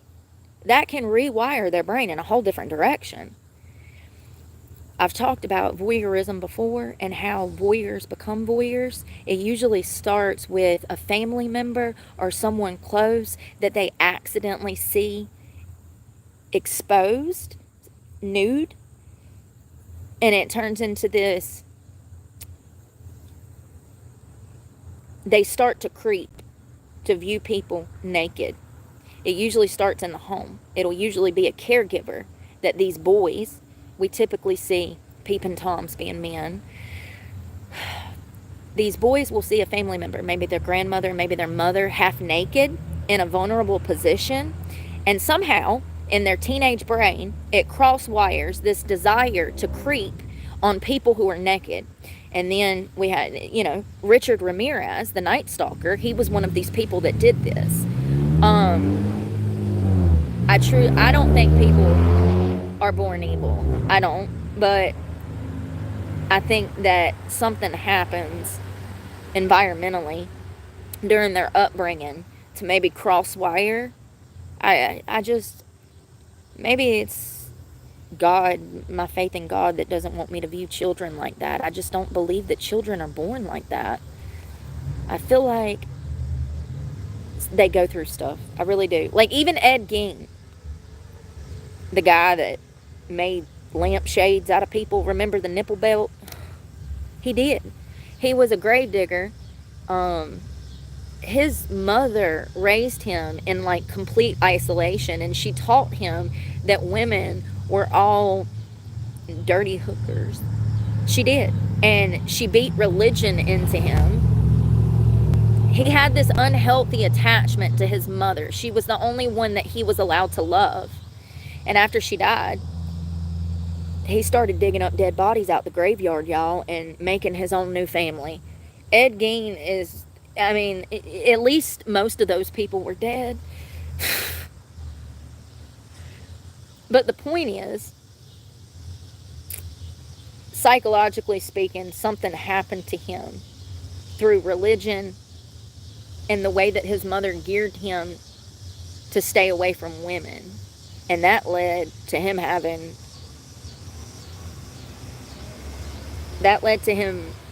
being a psychopath. I mean, I wonder if he had mental health problems. I wonder if they ever diagnosed Ed Gein with anything. How can I remember all this stuff and I can't remember when my birth date is? Did Ed Gein have a documented mental health problem? Let's see. They said that he was, so after his arrest, as I said, a lot of these perpetrators, after they are arrested and sentenced to prison, they will do a full clinical assessment. Yeah, I gotta agree with that, girl mama, right? And it's shoved under the rug more, you know? Like, there's certain families that overlook that pedophilia, and they shove the problem under the rug, and we see it trickle down into the next generation. So it looks like after his arrest, the psychiatrist diagnosed him with schizophrenia.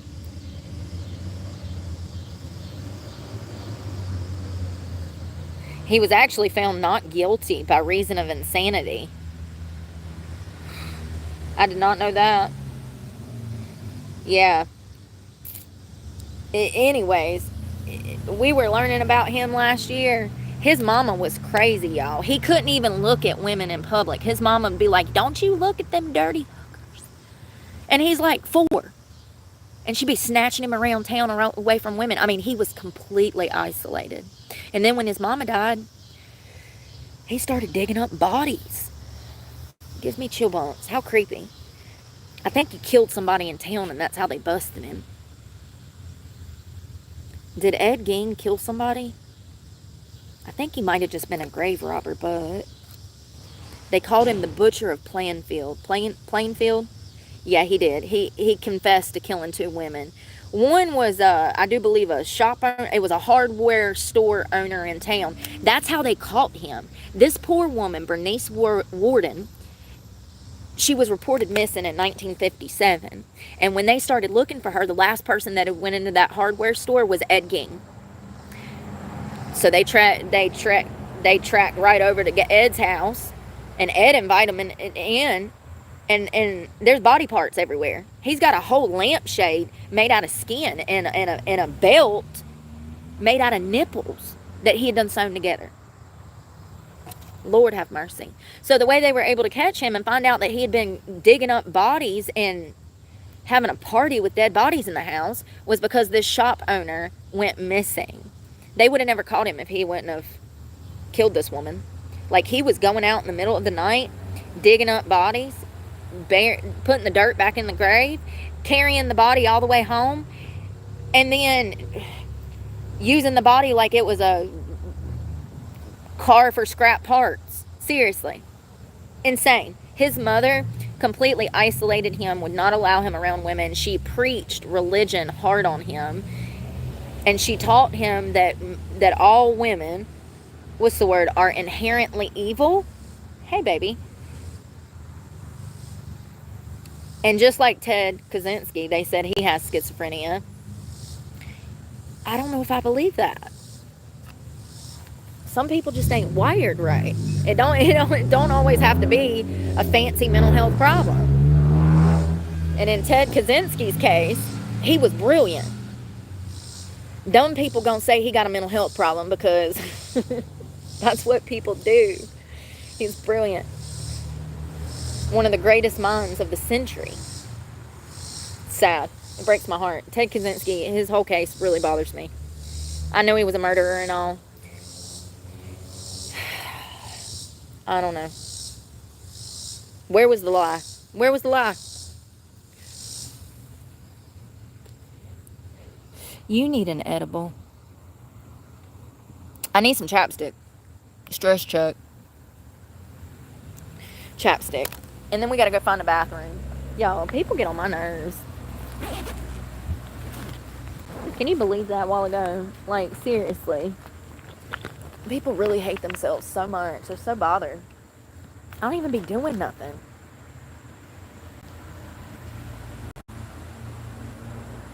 You know what I think it is? I think I kind of lived in a bubble myself before I started this channel. I think that, like most people that I hung out with, they kind of felt the same way about things that I do. And I'm starting to see that it's a big ass world out there.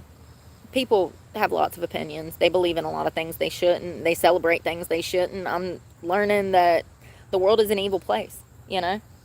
I think I've been a little naive. I like to see the best in people, the best in society. But I think I'm still, I think that I'm being exposed to the truth.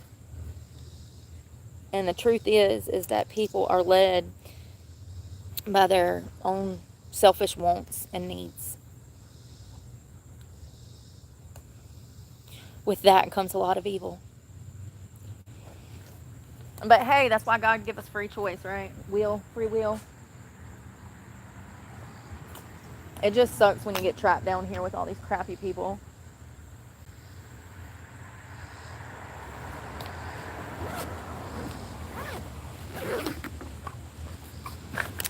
Yeah, I do like that there is a lot of like Christian-based businesses around here. I do appreciate that.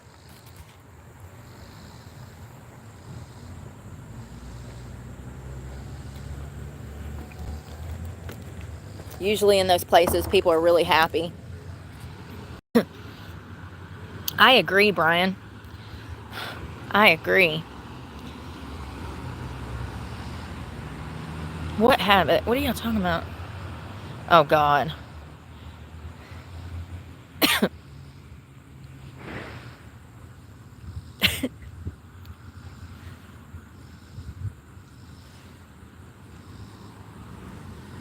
Thank you, Ian Rares.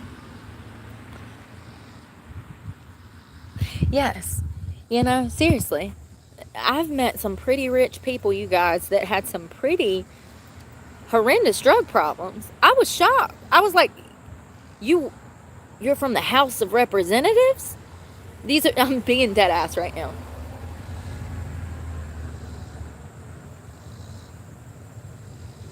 House of Representative members I've met. It would shock you what they was into. Republicans.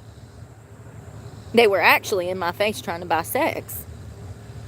And I said, I'm sorry, I's not a lady of the night. This is not a saloon. This is not the Bunny Ranch, sir. This is a restaurant, because it was. Shocking. House of Representatives from Florida, Georgia, and South Carolina. I had 3 of them come in the same week. It was last March before last. There's videos on it, because I talk about the restaurant and everything that I worked for. And yeah, that was the Republican Party. And I talked about that before I started gearing my followers to vote for him. That whole situation at the restaurant went down, and then I started supporting Trump. And for about a year, that's really what I covered, was immigration, lefties that were stealing money. You know, how many of those? I mean, from Brooklyn to Key West, everybody's been in the news. I mean, since Trump's got in office, we found out that a lot of people were stealing money, you know?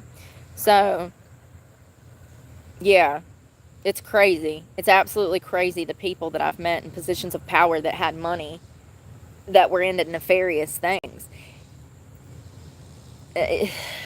Like I said yesterday, in my opinion, the higher you go, the more corrupt the person is. You know, think about like Brian Thompson, the guy that was gunned down in New York by Luigi, the insurance man, at the beginning of the year. Was that the beginning of the year, or was that last year? Think about Brian Thompson. He made $10 million a year, I do believe. He made that money by screwing people over on their insurance. He denied claims. People died. He's a horrible person. I could not do that job. Do you hear me? My conscience would eat at me. I could not do that job. And maybe that's why I don't have a job. Because I can't be complicit in evil. The last 3 jobs I had, that's what they wanted me to do. Be complicit in evil. What kind of evil? Oh, I don't know. Rampant drug use, prostitution, things that I'm not comfortable with. It's crazy. I literally took these people to court and plan to take them to court again.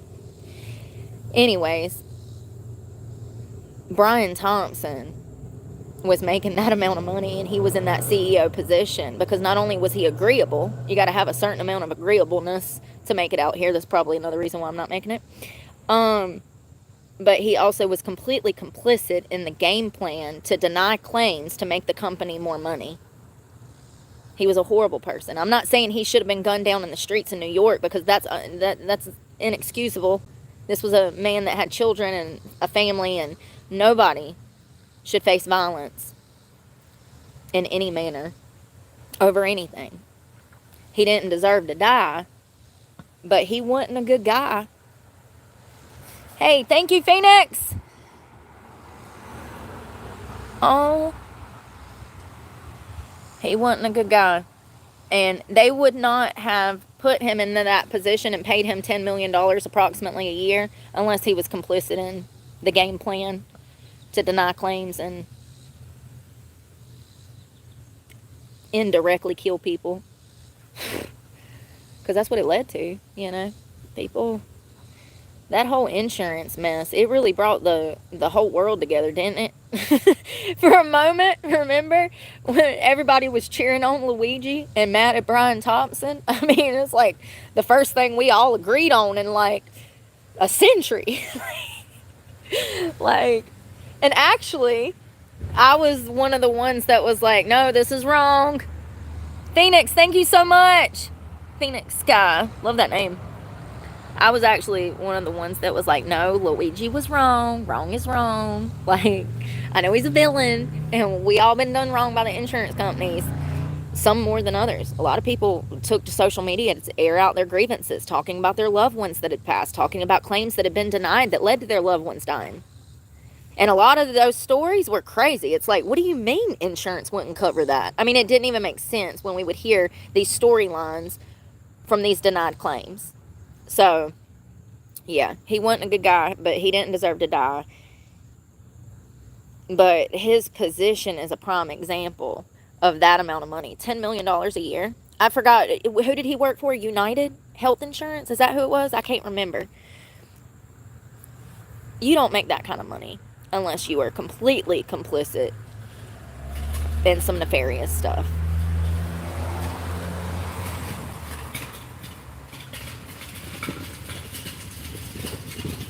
Always ups and downs. Thomas was a representative in South Carolina. Hold on one second.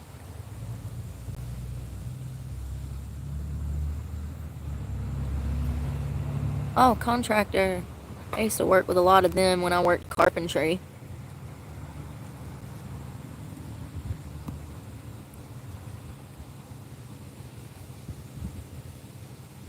Y'all, I did not feel like working today.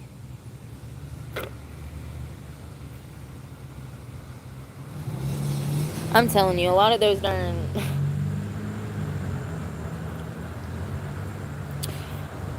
Working at that restaurant, so for those that don't know, I got hired at a restaurant. The owners of the restaurant were running an undercover prostitution ring. Listen, I've already come to terms with the fact that I'm going to get called crazy for like half my life before other victims start to come forward and tell their story. So just hang with me here, because I know it sounds crazy. But I was working at this restaurant, and these people were really weird.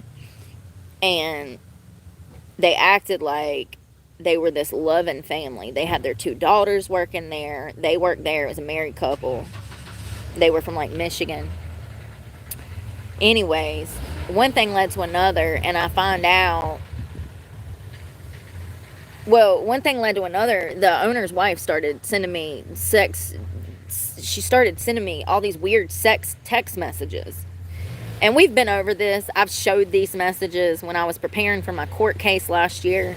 We covered all of these messages, and I disclosed all of this information. So anyways, there's videos on it.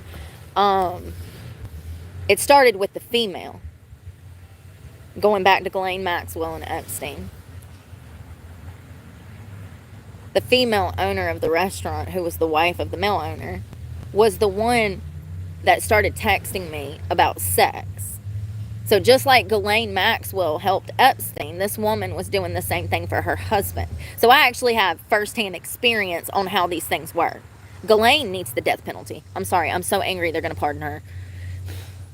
This woman that owned this restaurant, she did the same thing that Ghislaine was doing. She would get close to the waitresses and the bartenders. I was a bartender in this restaurant. It was an actual restaurant that these people were behaving like this in. It's unbelievable. Anyways, she would text me, and looking back now and looking at those text messages, I can see that she was trying to break the ice with me. She was trying to get close to me. If he tried to come on to me, then I might quit my job. But if a female acts like a friend and gets close, and you know, she's sending me half naked pictures talking about, is this corset cute and stuff, and this is my boss. First of all, there's laws against this. I just want to be clear.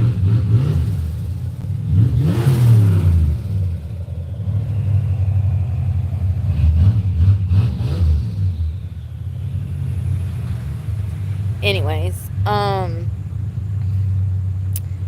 she's sending me messages asking me, is this cute? Does this look cute? Is this too revealing for a woman my age? And then she would I would be working behind the bar, and then she'd come in, she'd do some paperwork, do the order for the bar, and then she'd leave, and then she'd text me, and she'd be like, oh my God, could you tell that I wasn't wearing a bra today? Then I'm off minding my business, living my best life one night, out at the bar drinking. And I get hit with a text message, and it said, will you go on a trip with us? This is my new employer. I need this job. I'm living out of a car at this point. I was in the Chevy. She's like, we'll give you X amount of money. She literally typed this out. You can see all of these text messages on, there's a video, and it'll be labeled suing the Carpinos or taking the Carpinos to court or something like that. Because I actually sued them over this, and I'm going to do it again. So, there's no statute on this. No statute of limitations for civil cases. So, anyways, she sends me a text, and she's like, hey, we'll give you I think it was $1,000 or something. She's like, hey, me and my husband will give you X amount of money to come to New Orleans and party with us. At this point, I needed this job so bad, and I knew that it was not going to end well. Because these people are demonic, okay?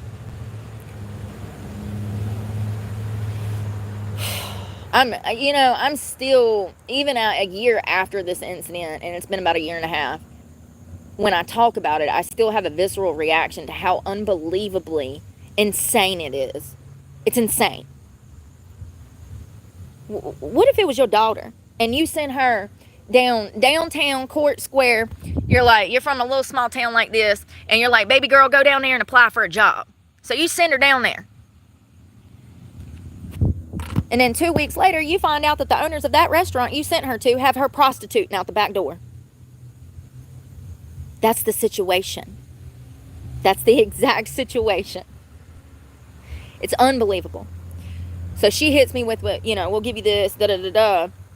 Then something happened, and I was just done with the whole situation. I was so uncomfortable. Every time I went into work, I knew what was on these people's brains.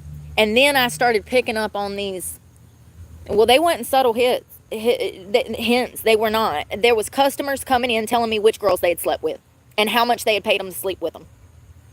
I would have guys sitting at my bar on a Friday night, and half of the men sitting at my bar would be talking about women that they paid that worked in that restaurant that they were sleeping with. Everything in that restaurant was about sex. Everything. That's all them people cared about. Everybody that come in there and sat at that bar, that's the reason they were there. It was a swinger environment. Creepy as fuck.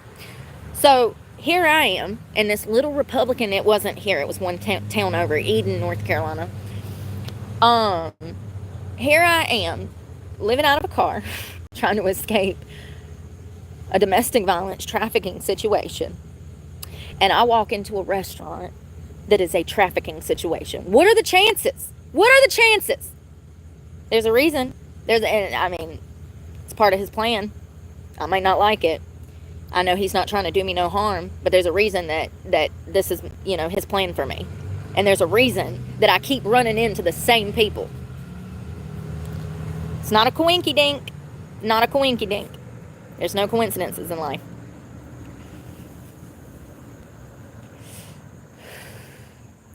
The harassment got so bad and I was so uncomfortable. They had an election party in March, and they were Republicans. And they had all of these House of Representatives coming in from other states and all of these other political members that were coming in for this party. Well, the week of the party, it was like early in the week, maybe like a Tuesday, a Wednesday, or a Thursday, right before the weekend. They had me scheduled for the weekend. Listen to this. They had me scheduled for the weekend for all of this political party to meet, right? And I noticed through the week they kept dangling these hours like it was a carrot. And I'm like, sorry. They kept dangling this weekend and this party like it was a carrot. And to me, it was just another day at work. I didn't see why everybody was like getting ready for this event like it was Cinderella's ball. For the whole week, everybody in the restaurant was just running around doing stuff in anticipation for the weekend for this party. And they had me scheduled for this party. It was earlier in the week. I was running the bar. It was day shift. I was by myself. I was running the entire restaurant of like 80 seats by myself. And these guys come in, and I can't remember which one it was, if it was a guy from Georgia, South Carolina, or Florida, but I remember when I was closing out their check, one of the guys slid me a business card, and it said House of Representatives with his name and phone number and email, right? And he's like, oh, well, we're going to be in town. We should chill. You should come to, I think it was South Carolina, because he was like, if you come to South Carolina and visit me, then I'll take real good care of you, right? I was like, oh, okay, thank you. Grabbed the card, put it behind the bar at the register.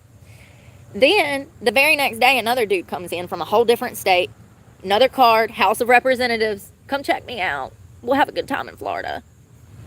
So, I'm like, this is weird. So, once again, I take the card and I leave it behind the cash register because I wanted my bosses to find it. I was letting them know by leaving that card that I was not willing to sell my soul. I left the cards so that they knew that I was not willing to sell my body out of that restaurant. That I came to work in that restaurant to serve food and to actually work and not on my back. So there was another guy that came in before the weekend, and then I think it was like Thursday when I was getting off work. They're like, hey, we switched your schedule. They wouldn't let me work the party because I didn't sleep with those guys. They took me off the schedule for the weekend, so I didn't get to work the party. And I didn't want to work the party anyways, and by that time, I'm freaked out. I'm like, I don't even want to be here. I hate this job. I hate everybody in there. That's all they ever talked about. Sex. From the waitresses to every employee. That's all they ever talked about. It's disgusting. Absolutely disgusting. Yeah, that was crazy. So, essentially what was happening was these people not only owned a restaurant, but they also owned an apartment a complex right behind that restaurant. And then these girls were working for them and living in that apartment complex. It ain't my business. I wipe my hands of it. I wipe my hands of it. I just know that I ain't done. Like, maybe those girls want to be in that position. There was a lot of stuff that came out after. There was other girls that came forward and got in contact with me. I was going through a lot. I'm still going through a lot. I don't know, man. I really don't.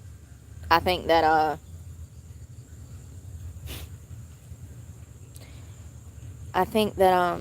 these problems are going to get worse.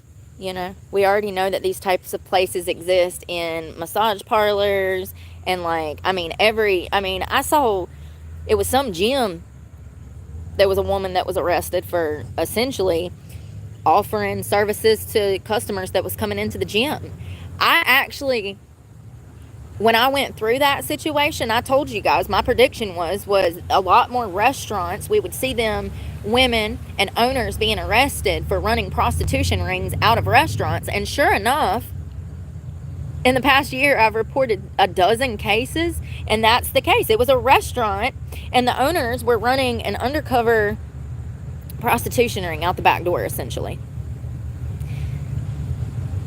Because the service industry took such a huge hit, I guess they're doing that to supplement income. It's crazy. It's absolutely crazy. Yeah, that was crazy. Still is when I think about it.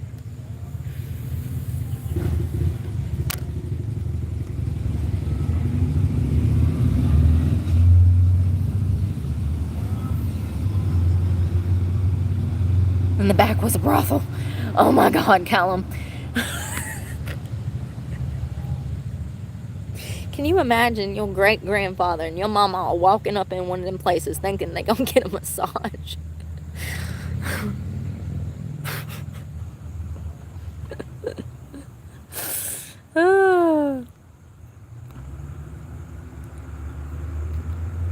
Yeah, could you imagine? Hi, humanity and unity.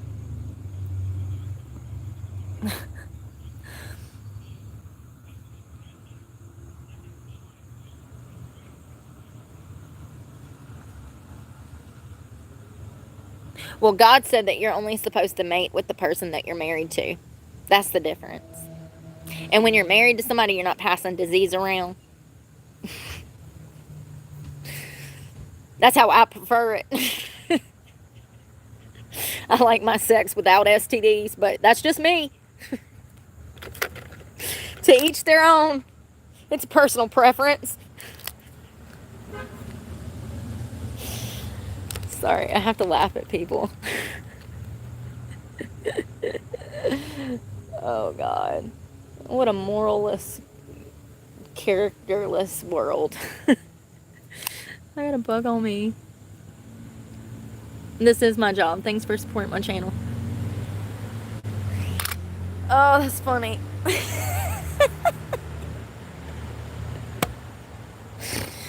Oh, whatever happened to monogamy? What happened? What happened? Although, Quentin, I have been a sinner in the past. I have been. Yeah. Oh, God. Some of y'all just take it too far. Hey, Kimberly. I like your name, Grayson. You have such unbelievable strength. Oh, God. I probably wouldn't if they were pretty perverts. Why ain't none of them pretty? God. You know? Why ain't none of them pretty? Why is it all weird perverts that look like they damn ready to abduct me? They look like they inbred. The hills have eyes. They definitely don't look like no Ted Bundy. You know what I mean?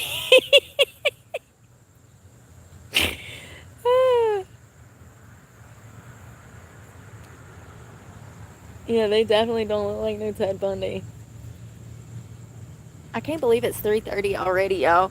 I think I've been about 20 miles today. After I'm like get back to my camping spot for the night, it'll be about 20 miles.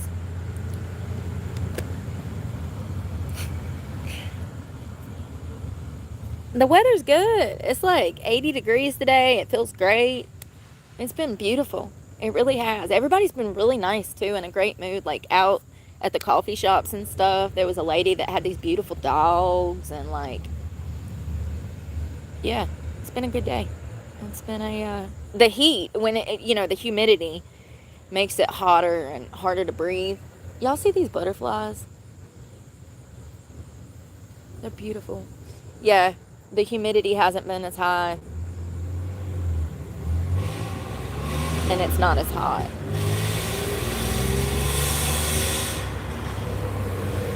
8:30 p.m. Are we behind? Am I behind or?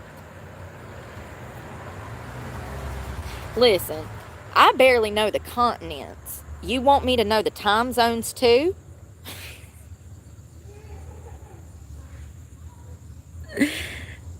Hello, Lulu. Is it? What time is it in the UK? Oh, it's probably different. Oh, it's PM. Yeah, it's 3:30 in the afternoon here. So it's August 9th. So you're ahead. You're ahead. Like 6 hours.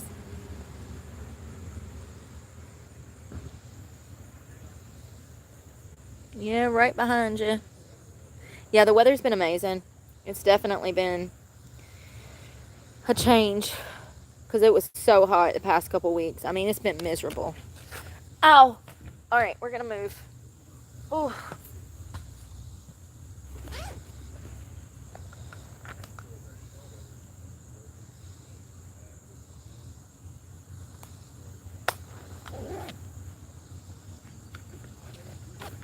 Oh, you see the butterfly? You see it?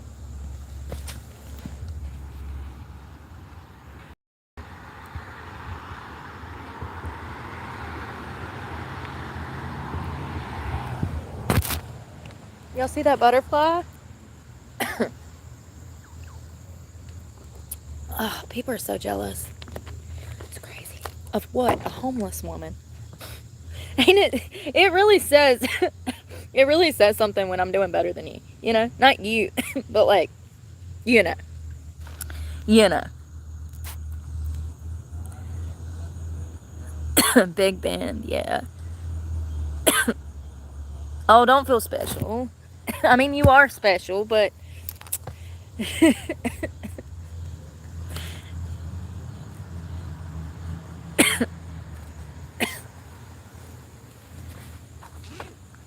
I gotta find somewhere to put you. I don't know where to put you. My thing broke today. I guess I could like, this broke. I guess I could epoxy it. I don't know.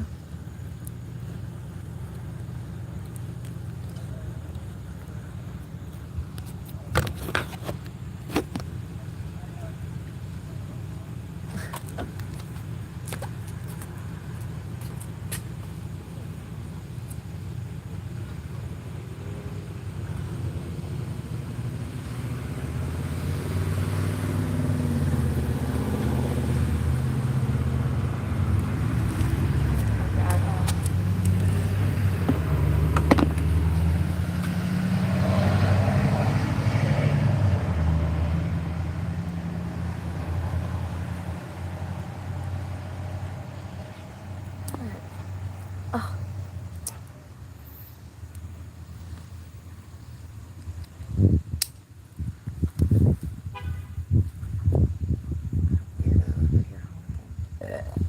Excuse me. Why is there always somebody in here? Every day. I did get my laundry finally. Yeah. Yeah, I had to call the cops. First thing this morning, I'm like, hey,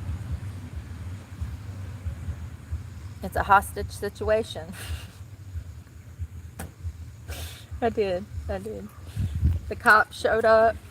They was all swatted up in this big ass damn SWAT truck. It was like 20 of them. They kicked in the door of the laundromat. Guns a-blazing. Corn playing. Corn? Something. Okay? They come in there. They pinned that machine up on the wall and they said, "Spit it out!"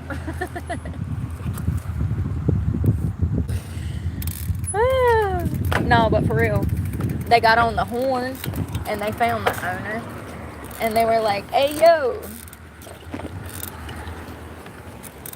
your machine's over here committing crimes." You raised a bad machine. Oh, man. My legs hurt. I think I've overdone it today.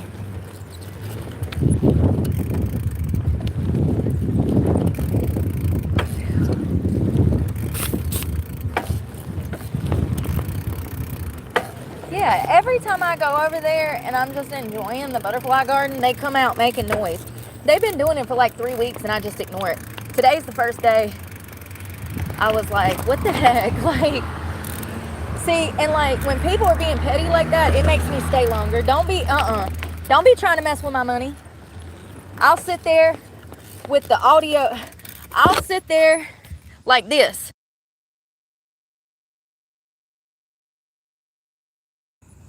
I'll sit there with the audio off, still running my damn mouth just to make a point. You think I want to damn hear you huffing and puffing as you're carrying car parts and changing oil and slamming things? No, I don't want to hear it. But I'm not going to come over there and cause a problem because I have to. These people around here are something else, y'all. They literally mentally unstable as fuck. A lot of them ain't even been out of this town before, and it shows. And I hope they don't ever go out of this town because they'll get their ass whooped in the city. And rightfully so. Freedom of speech hurts my feelings.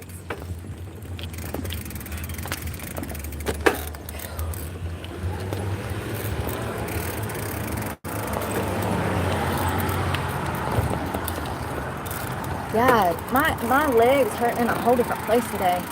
I must have a muscle growing. Sometimes I'll be getting these growing pains.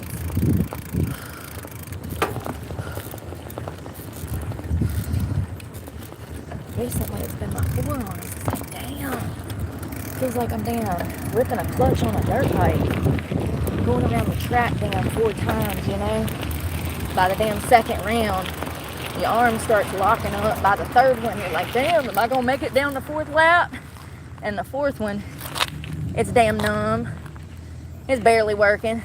It's locking up. Oh, God. My heart. Come on, y'all. Chip chop. I'm waiting on Jesus. Me too. I've been waiting my whole life. Oh. I got a sweet boy. I always got a damn boat. I got a potty. Yeah, maybe I sit on that bench too long. There's nowhere to sit around there. That's another reason I have to be over there, just damn find somewhere to chill for a minute because there ain't no other benches over there. Where do you want me to sit? On the wet ground? Probably. People are just freaking, they hate themselves so much.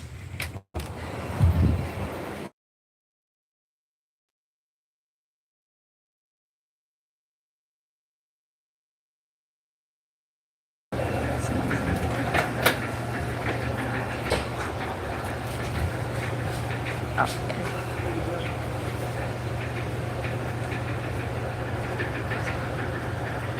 I'm just gonna pee real quick. Thank you. I'll be real quick.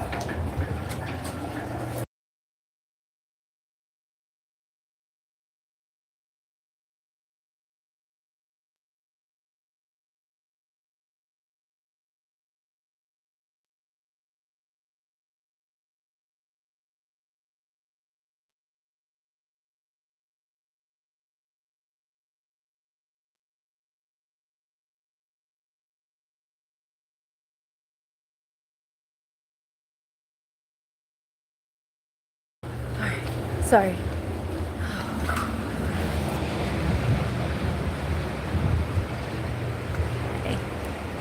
Okay, use the bathroom. That was that guy. Damn, I left my phone out here. I ain't never done that before.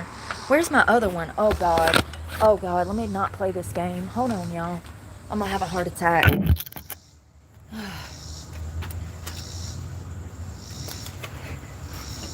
Oh.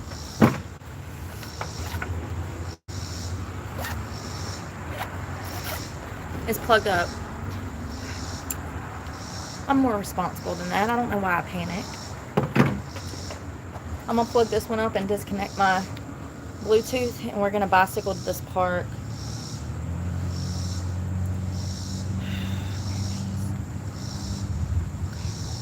Disconnected.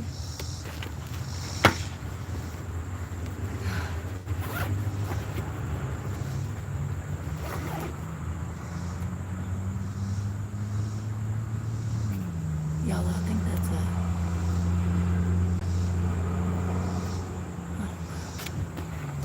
I want to be in my own world. I just want to live on a whole nother planet. Yeah. I think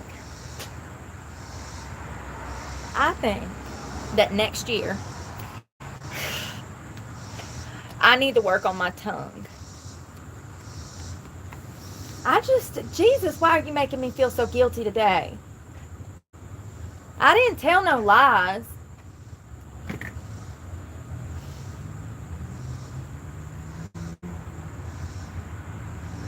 Is it crazy that I can hear him?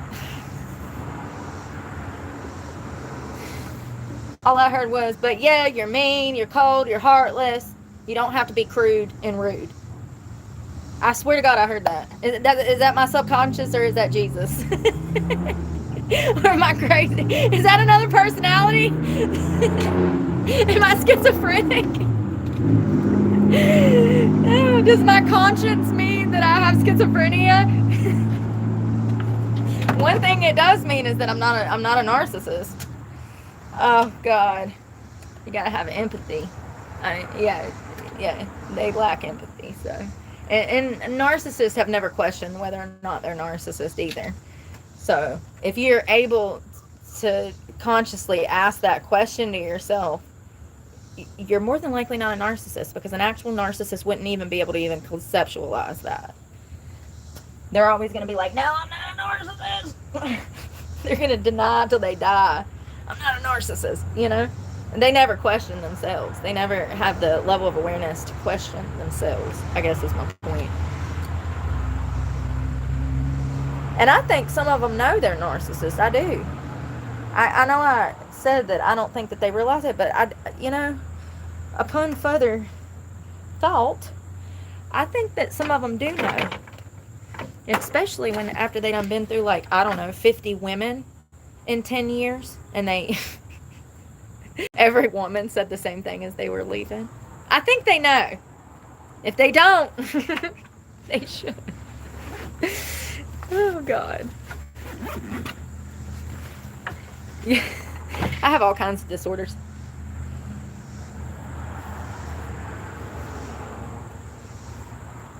Have y'all not noticed that I'm getting better at not, I already thought that was a fake account. And then the baiting questions, I was like, oh, okay, this is a fake account. That's hard, John. That's real hard. I'm sorry to hear that. I know I make a lot of jokes probably about stuff I shouldn't, but listen, that's what comedy is, and that's a real mental health disorder, you know. There's certain people that I believe have had it, and then there's others that I'm just like Ted Kaczynski. I doubt he had it. I really do. They said he did. I mean, but that's another thing. Like, when these type of predators, killers, when they commit these crimes, it seems like the public's always looking for some kind of mental health diagnosis to explain why this perpetrator behaved the way that they did. There's not a mental health diagnosis for people just being evil. They have free will. They can choose to be pieces of crap or good people. It's as simple as that. in my opinion. There's not always a mental health reason why somebody snapped, is my point, I guess. Sometimes people just, you see this butterfly? Sometimes people are just evil. They make poor choices. They just evil. I don't know.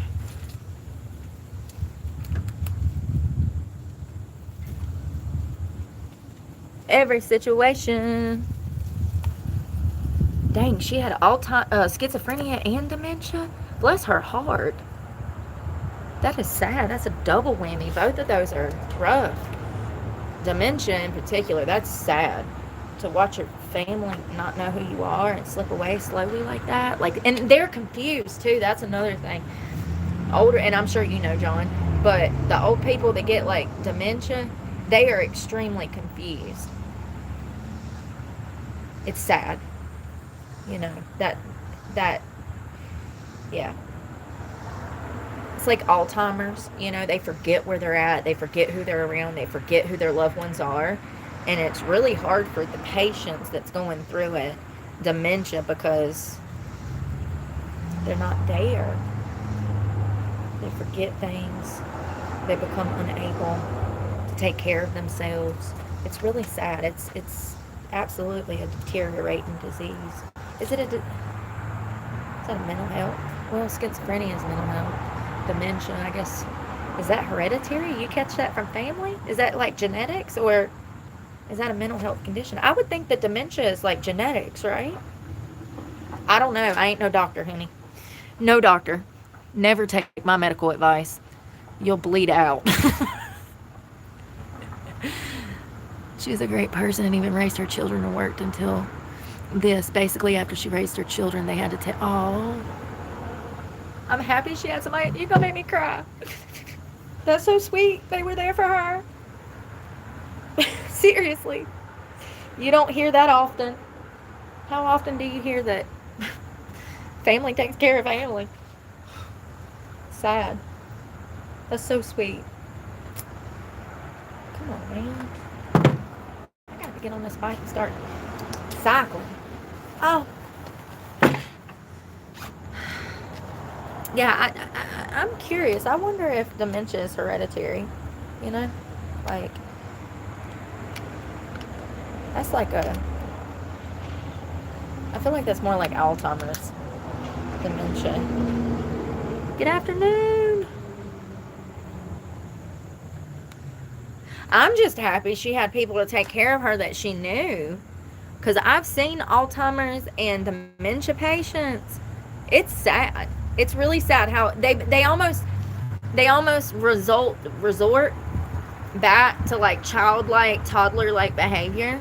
It's really sad. I mean, they're genuinely frightened and confused. I mean, just imagine waking up every day and living 50 First Dates. You ever seen that movie with Drew Barrymore and Adam Sandler? Great movie, by the way, if you haven't seen it, 10 out of 10. But imagine every day you wake up in your room and you don't know who you are. You don't know where you are. You don't know what's going on, what year it is. Imagine living that every day, how confusing and scary that would be. I can't even imagine. I mean, I'm usually good at conceptualizing things. That's one of them I can't. It's really scary, and it's heartbreaking to see those patients go through that. I know I make a lot of jokes on here, but also on the other end of the spectrum, I do have major compassion and empathy for stuff like that. I know I joke and hee-haw all the time. We'll be over here talking about the tisms and helmets and Riley Matarded and everything. Yeah. Why is this not working?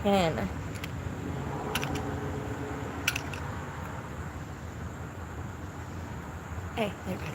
Yay! I won. Winning. Hashtag winning. Charlie Sheen. I could say his name wrong every time. 50 First Dates. What a great movie. When Drew Barrymore comes out the bushland with that bat and beats Rob Schneider, y'all, that is one of the most comical bits of a movie. I mean, every time I watch it, I'm just hysterically crying. It is so good. Drew Barrymore beats, was it Rob Schneider or was that Adam Sandler? I can't remember who she beats, but she absolutely beats the hell out of one of them. It is so funny. So funny. Hereditary. Huh. Interesting. Who said that? Oh, sorry. I'm gonna drop you on your face. Okay, girl mama. I didn't know that. Hereditary. Yeah, so I was kind of confused because I know it messes with your mind, but it's not a mental health disorder. It's a physical. I mean, it's with the brain, so it's like more like Alzheimer's rather than like bipolar disorder is my point. No, I'm glad you told me that, John, and I'm so sorry you had to go through that. It's so sad. I did fall off my bike. Yes, will you kiss my boo-boo? I did. I fell off my bike really hard. I hit the ground really hard, Lucas. Sure did. I skipped like a rock on concrete. You know how you skip rocks on the water? My body skipped like a rock on concrete. Sure did. And right before I was hitting the ground, I was saying, Jesus, take the wheel. I sure was.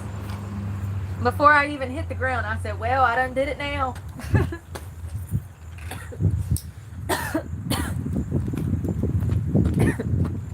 Coffee.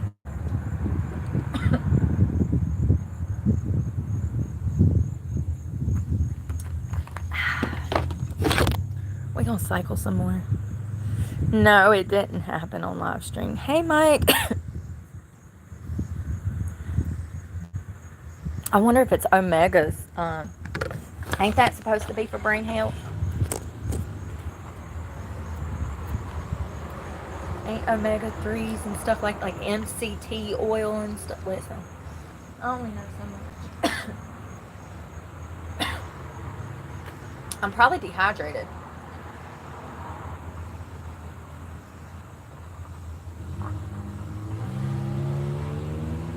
Y'all, I still feel so bad about that clothes incident that I feel like I need to like mail him a Christmas card or something, bake him some cookies, send him some donuts, send him an edible arrangement. I feel horrible. I've really got to get my temper under control. I mean, I thought I had. I ain't punched nobody in like 10 years. 8 years, approximately. I thought that was doing good. Is there a zipper open? Oh, no, it's in there.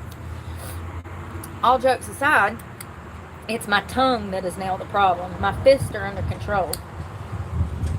It's my tongue that is the problem. I guess I'm angry. Jesus, take the wheel and take my anger. But I also don't want to lose my fight. You know what I mean? Like, I don't want to become so sheepish. Like, I want to be agreeable, but I don't want to be so agreeable that I no longer have an opinion or care. Because that's what happens when you start living with blinders on. You start ignoring everything. And I don't ever want to get to a point where I'm so agreeable that I'm complicit in bad things. You know, I need to learn to taper my tongue. Okay. Oh.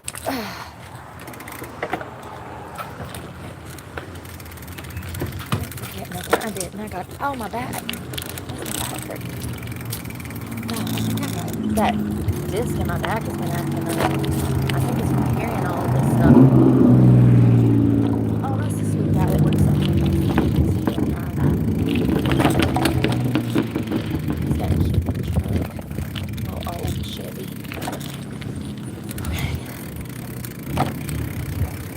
Jesus, take the wheel. Sorry. It's in my head now. I need something else.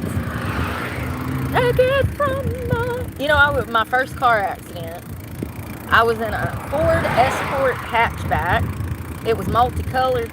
It had had so much body damage. Not from me. I bought it. It was like $300. I was like 16. It was fabulous. It really was. It really was. It was like awesome. So anyways, it was raining one day. I was coming home from work. I worked at Panera Bread. And I'm headed home from work. And it's raining so bad. And it was so foggy. And it was out in the country. And all of a sudden I started hydroplaning, which at the time I didn't know what that was, because once again, I was only like 16. And pretty much the car veered off the road, rolled up an embankment. It wasn't anything major, but it scared the heck out of you. You know, your first little fender bender like that does.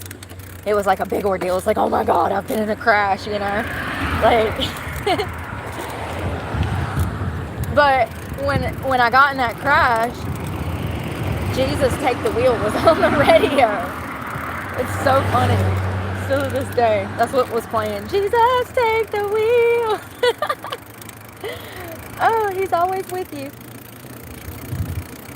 Yeah, it was crazy. It was absolutely crazy. Good times. The car was fine. Everything was fine. I was just a little shaken up.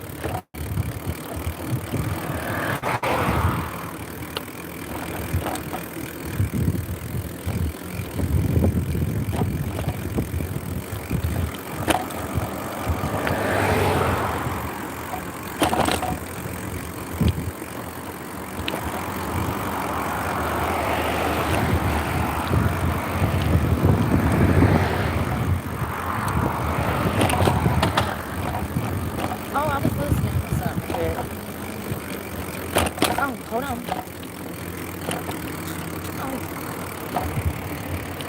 Oh God, my phone ain't working.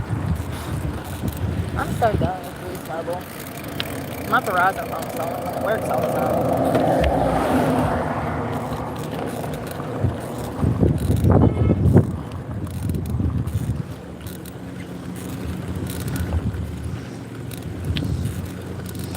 $19.50, I think. The Supremes. Oh, that was Carlton's song. My mama said.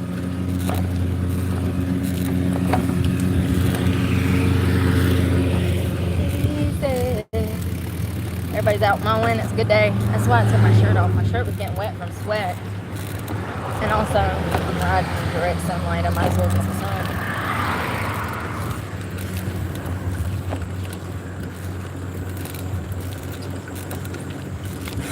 People out mowing grass.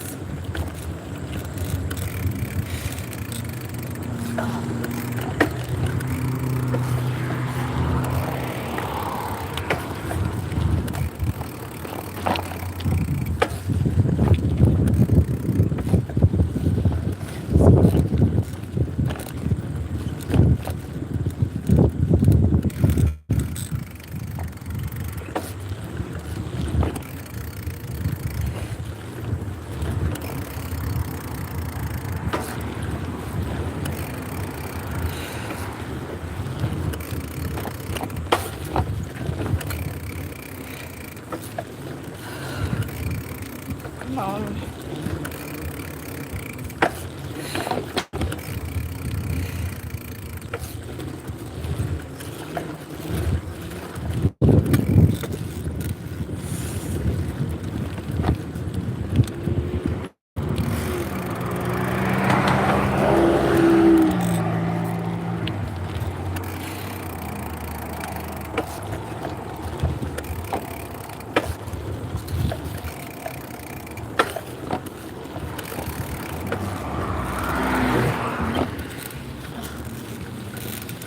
I need downhill. I'm hot. I done turned into a damn wimp since it cooled off. I'm like, oh my God, I'm so hot. It's 80 degrees. It was 105 like a week ago. Heat index. 101, 102. I got scared. Cooled off. It's too much for me, you know.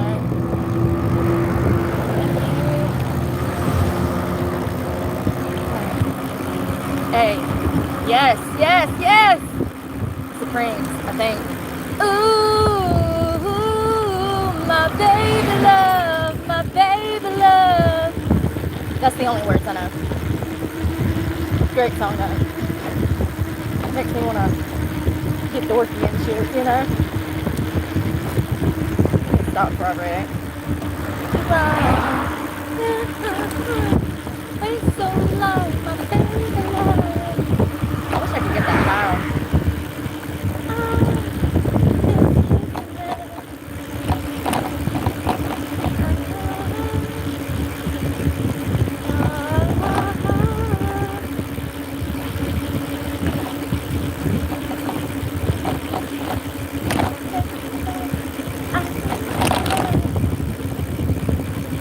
Damn, they don't make good music no more.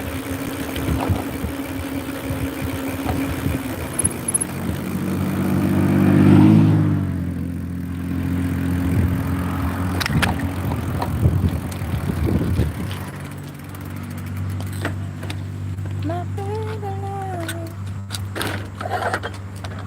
Whew, my arms hurt. That is the Supremes.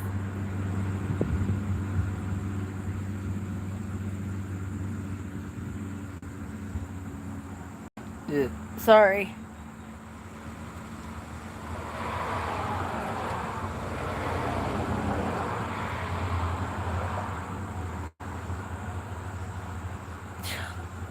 Y'all, what's everything that are going on? Water. Gotta stay hydrated because it's hot out here.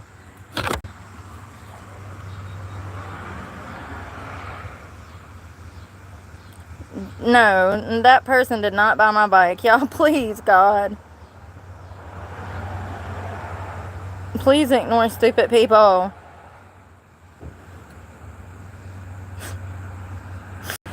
A normal man.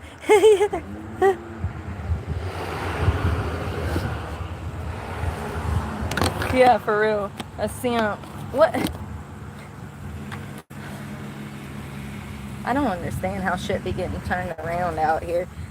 My whole life is like it's kind of similar. Good point, Eric.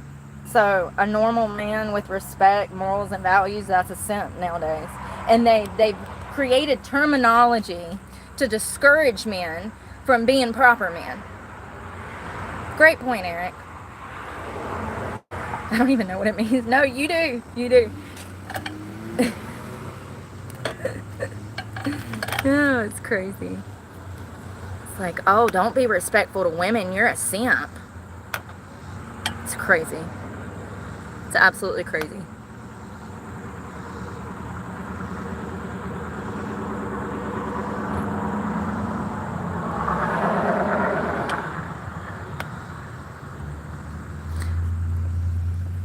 Even if you didn't know what it meant, I'm glad you said that the way that you did, because it made me realize that society absolutely calls men that are respectful simps. It's like, oh, you respect women, you're a simp. You don't spit on them and cat call them like in the streets. Hey girl, can I have your number? Like,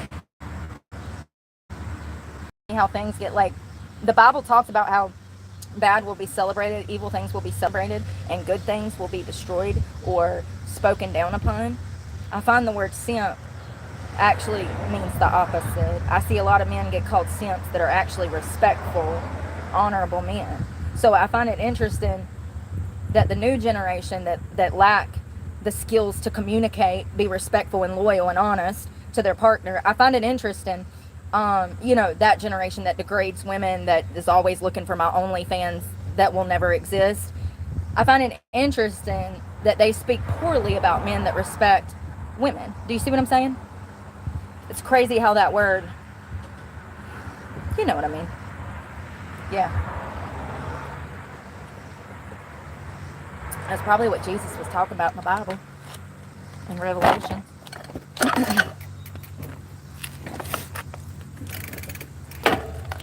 You ready? Never thought about that before. Makes perfect sense though. My back is hurting for some reason. I hope it's not sciatica. I stretched earlier after I did that 10, 11 miles.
Say hey to the river, kids.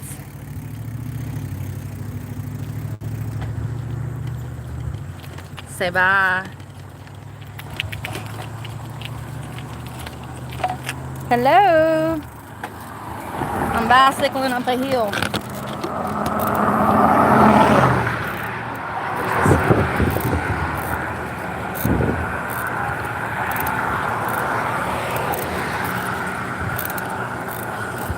It's hot.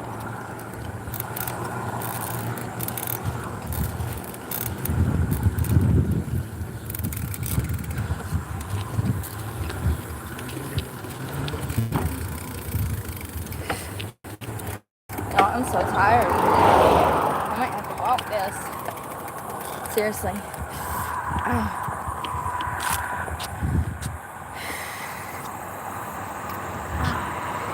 My elbow is really starting to hurt. I guess it's too hot.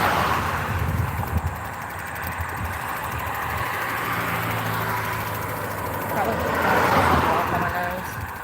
I'll be sunburnt.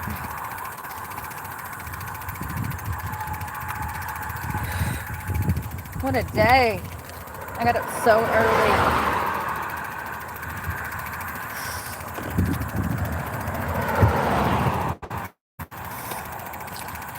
I like getting up early. I like going to bed early too.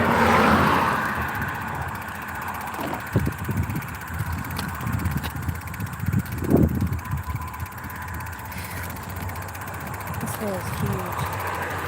Look at this. Ow, my leg. Come from all the way back there.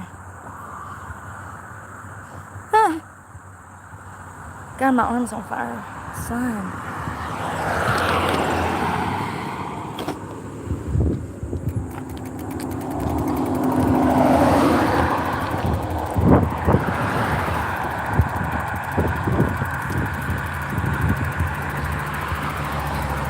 I hate that my thing's broke.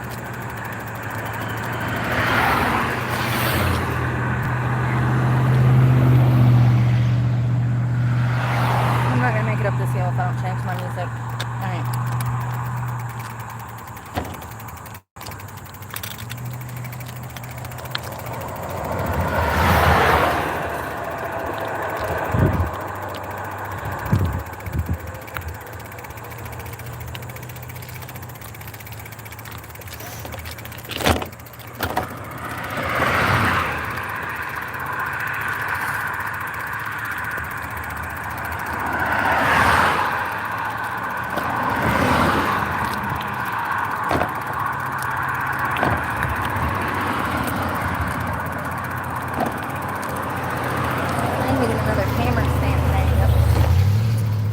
Broke.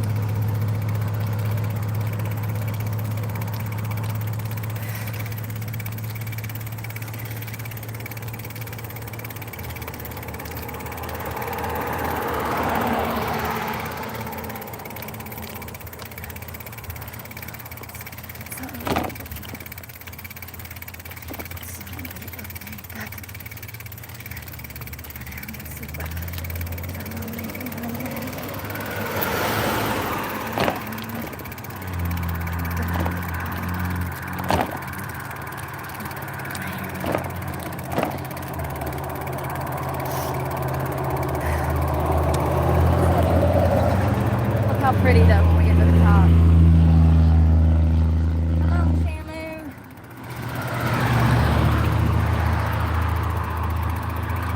God. Damn, you asshole. Rude ass motherfuckers. Trying to walk across the fucking street. Alright.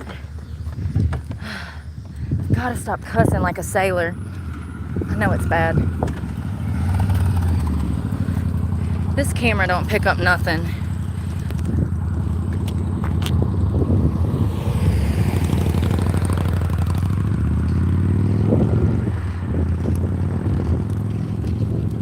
Hold on. I really need to get a quality camera.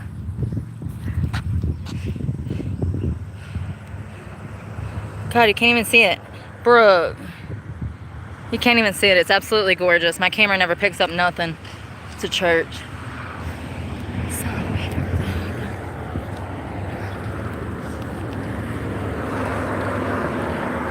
This is the hill I just come up. I've been going since like...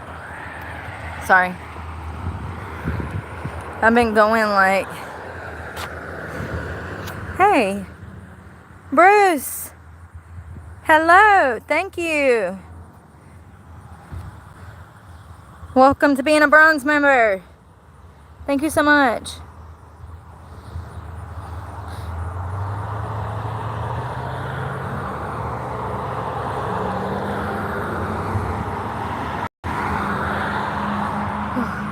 Thank you so much.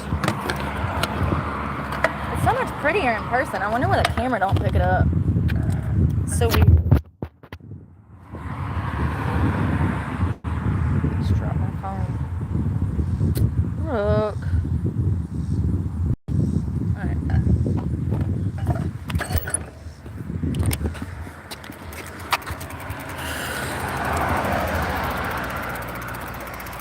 I guess I ain't never gonna get to even out this tan this summer. Just look like a candy corn till October. That's what I look like. A full candy corn. That's what I'll go as.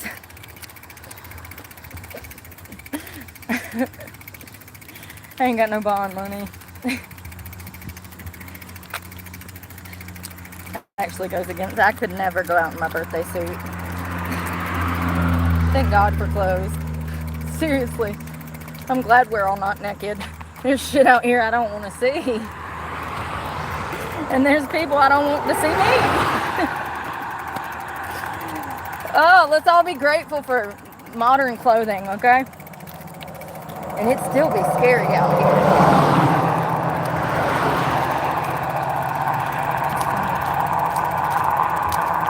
No, I should probably find somewhere to chill tomorrow. Take a rest day.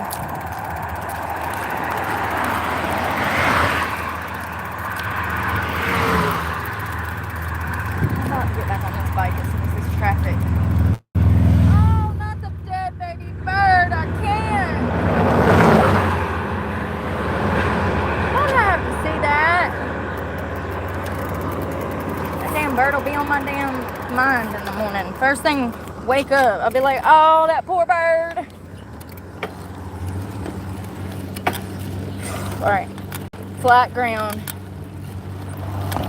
Ooh.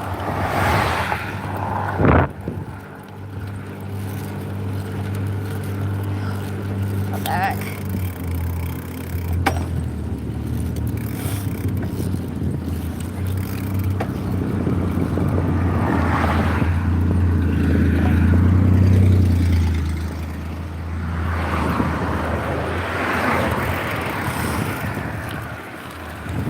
I don't know if it got hotter or what.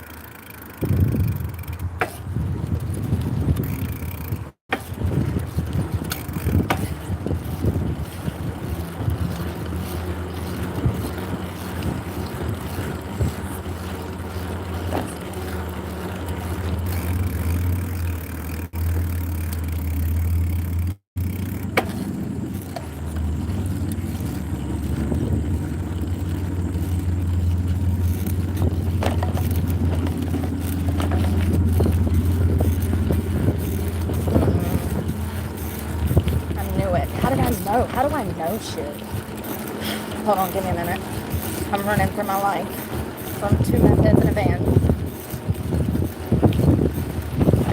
How did I know? I hadn't even seen who was in the van and I just knew. So as soon as I passed through the parking lot, she's trying to wave me over to the van. Hell no. People are wild.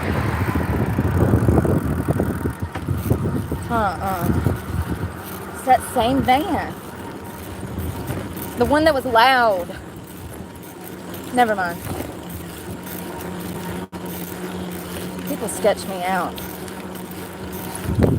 This is why I don't talk to people. Because then they start coming out trying to talk to me.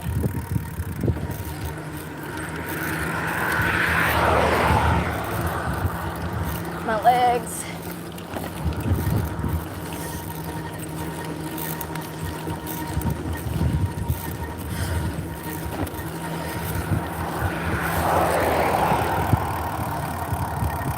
Best thing you can learn to do is ignore people.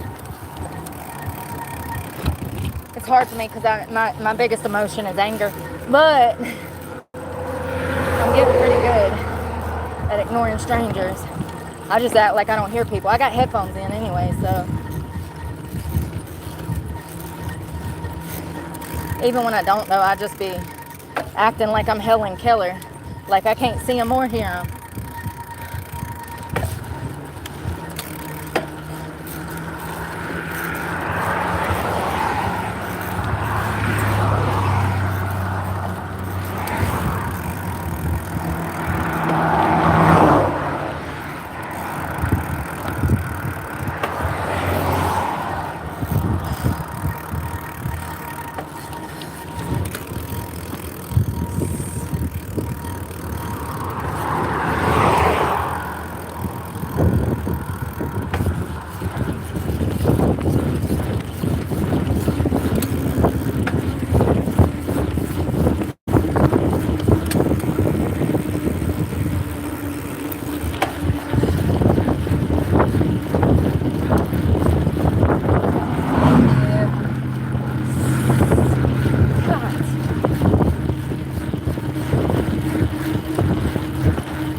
So darn.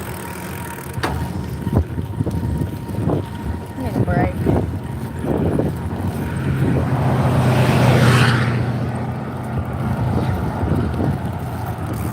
Sorry, boss.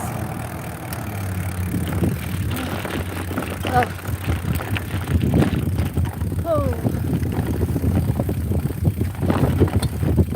My right leg hurts so bad.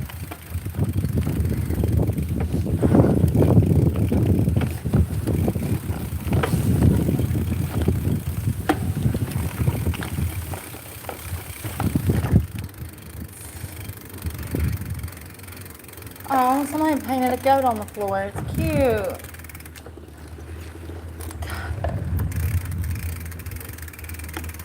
Skirt. Need a break. I'm gonna die. I'm gonna pass away. I think we probably did about 25, 30 miles today, y'all. Probably about 25. I don't know. I was all over the place. Scenic route. Always.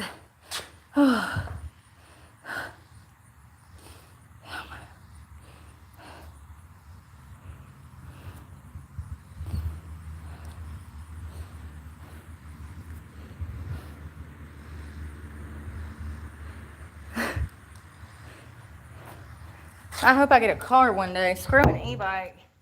I got these big, beautiful legs. They're like tanks. I'm pretty sure, at the very least, I could choke you out with these quads. I might be able to kill you if I try hard enough.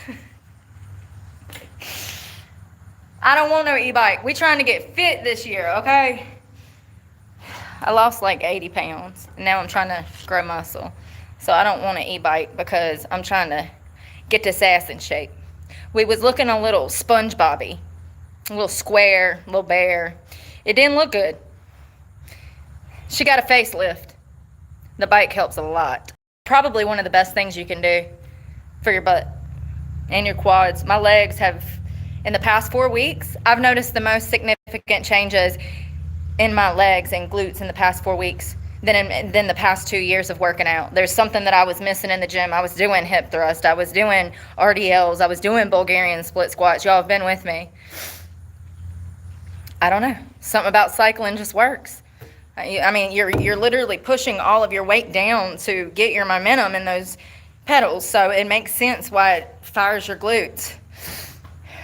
If you're looking for an ass lift, I would recommend getting a bike. Y'all, it's so bright, and I'm in the shade. It's amazing. I agree.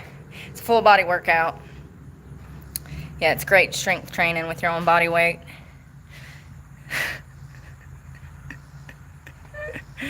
It is a pretty bike. It's disappointing that she's had so many issues.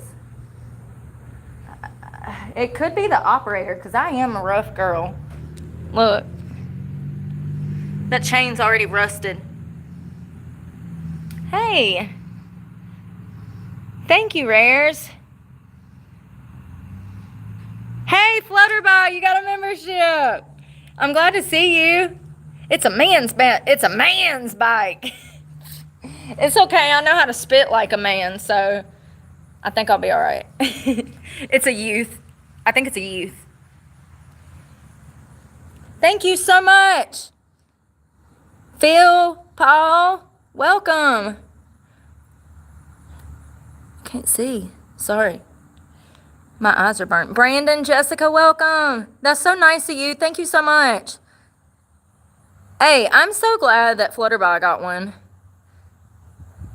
Really, though. You've been here for a long time. You've stuck with me.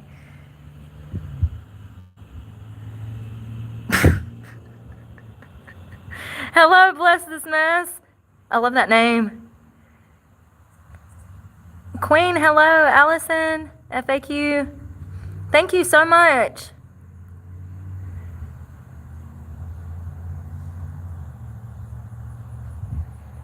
That's awesome. I am. My eyes are just burnt from being out here all day. I think we probably did about, I actually don't think I probably did about 25.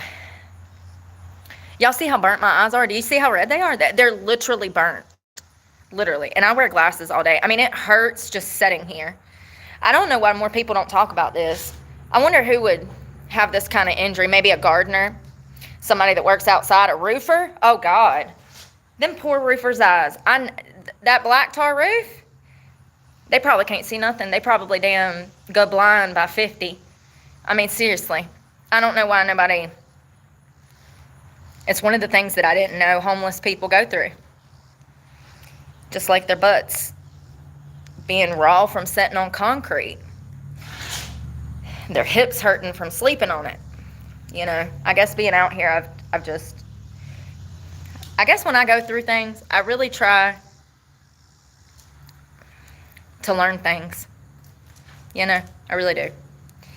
No matter what I'm going through, I try to learn something from it, you know, and put myself in other people's shoes. I've always been able to do that. But yeah, my eyes, they're shot. Every time I come out here and film and we're biking like this, I'm wearing glasses, but I feel it when I'm essentially getting off work, when I'm about to leave. My eyes. I think I've complained for a month now, sorry. Yeah, it's one of the things I never thought about. I wonder who else would have eyes hurting like that. I did, Jamie. We got a burger from Hardee's. It was delicious, but then my service didn't work. Hello, Nick.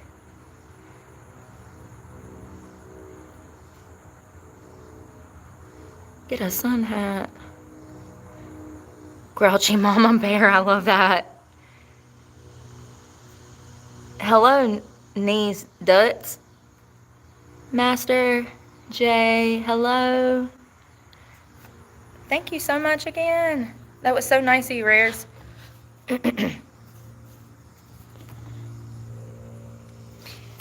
Yeah, I would say, so it's 5.5, 5.5, 5.5, 5.5. So I did do over 20 miles, and that's not including the back streets. My lower back is killing me all of a sudden. It's like, I don't know. Maybe I done pulled something. I hope not. I'm always injured, though. I always got something going on. I did. I went do.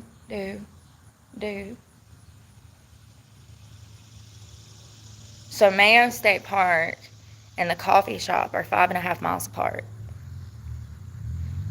And I did that 4 times. Well, I went, and then I went, and then I went, and then I went.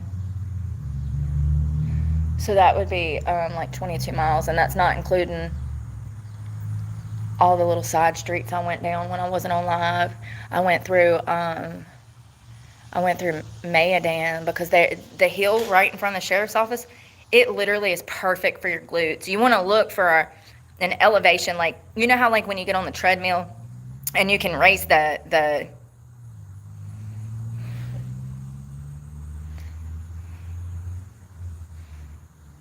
you can do that, you know, incline. Those hills with the highest incline, you're really going to be able to feel your glutes firing, because you're going at an incline and you're having to really push down hard, which is firing that glute. You're going to have to really push down hard to carry your body weight, the book bag weight, the bike weight, the basket weight, whatever you got in the basket. Anywhere where there's a steep incline, I really like to go and run it a few times, like doing a set. It feels like doing step-ups. So, yeah, that's awesome. Good stuff. The mountains definitely help. This terrain, you know, helps with the glutes going up and down.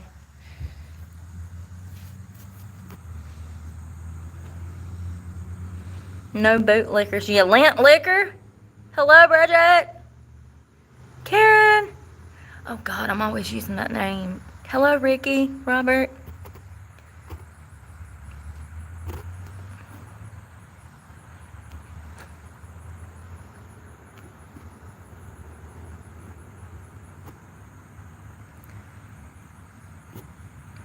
Yeah, it was a good workout. So I'd probably say about 25 miles. Oh, and then I came this way. Yeah, I'd say probably about 25. I need to run. You know, it's so crazy because, like, tell me why I feel like my body dysmorphia is getting worse the fitter I get. It's crazy. Really, though. It's like the more I work out, the heavier I feel. Maybe it's just because muscle weighs more than fat, but, like, I be feeling hefty, man. I be feeling like I couldn't make it up a half a flight of steps sometimes. Maybe it's the cigarette, the vaping. Speaking of which, I need a vape. You talked me into it. You want one? I got a spare I can share. I don't know. I've heard other actual bodybuilders. I've heard them talk about their body dysmorphia and how some of my favorite bodybuilders already struggled with an ED prior to bodybuilding, and they're pretty open about that. But they talk about how the more jacked they got, the worse their body dysmorphia got, the more they felt heavier, uncomfortable, and uglier. So it's pretty common. It's weird. It's really weird. Oh, yeah. I should. I'm going to save my money for a car. It's going to take me forever to even get one.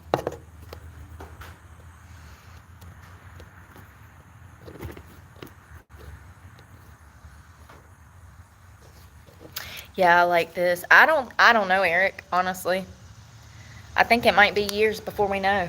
This is synthetic. I think that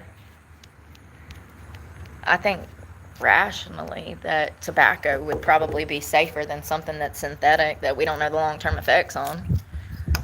We'll see. This might be in that same category with the Celsius energy drinks. We might be seeing these pods. If you smoked Views pods between the year of 2019 and 2035, you may be entitled to compensation.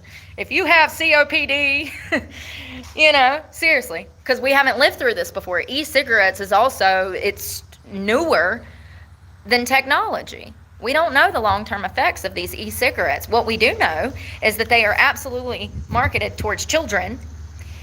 They're a gateway to other drugs, absolutely are.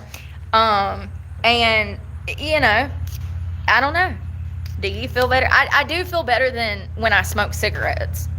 I can say that I don't like smelling like cigarettes. So that's a bonus. I don't smell like cigarettes now. I don't know. Maybe, Robert. Maybe. I have no idea. We'll find out.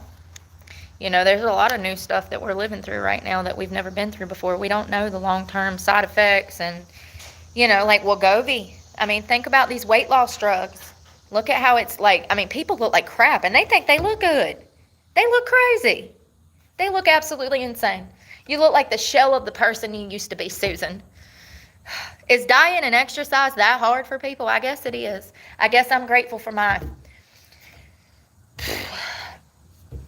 motivation. I don't know where it comes from because I ain't always been like this. But we don't know the long-term effects of a lot of those drugs. And we're starting to see it in stuff like Ozempic because, people are having gastrointestinal issues, stomach, GI issues from these medications. So it took 30, 40 years for the medical industry to admit that Xanax was dangerous. You know how many hundreds of thousands of people died? It took them that long to admit that it is a dangerous drug and that it needs to be super, super controlled. It took them 30, 40 years to admit that Xanax was horrible. It's going to be the same thing with stuff like this. Energy drinks, anything that's synthetic, technology. This is the first time, this generation that are now turning into adults, they're the first generation that was raised by cell phones. We're seeing the effects of that in society, There's a lot of things we're living through. I don't know if it's healthy. I would like to say it's probably better for you, but the fact that it's synthetic and it's made in a lab and we don't technically know what's in it is probably not good. I think that it would be good just not to smoke. I don't ever, ever, ever want to see anybody I love and care about smoking because it's affected my life. My parents were smokers. That's the reason I smoke. I was subjected to a tiny-ass house full of smoke, going to school reeking like cigarettes, It's embarrassing. It was embarrassing as a child, but hell, by the time I was working, I had my own pack of cigarettes.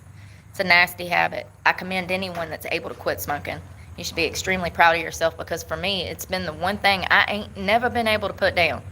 Put down heroin, put down drinking, I used to do a lot of stuff, I don't know. But tobacco, it's by far been the hardest. Stand-up comedy. I do that every day here. That's what we do here. I'm a nut. I'm an absolute nut. Well, actually, I'm a squirrel. Or a monkey. It's going. Thanks for asking, Ronald. How was your day? I am staying safe today. Yeah, it's, I don't know.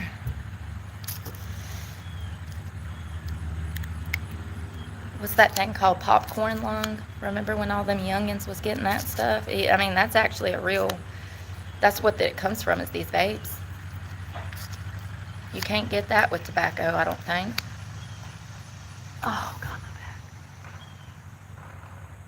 back. Maybe I need to pop it.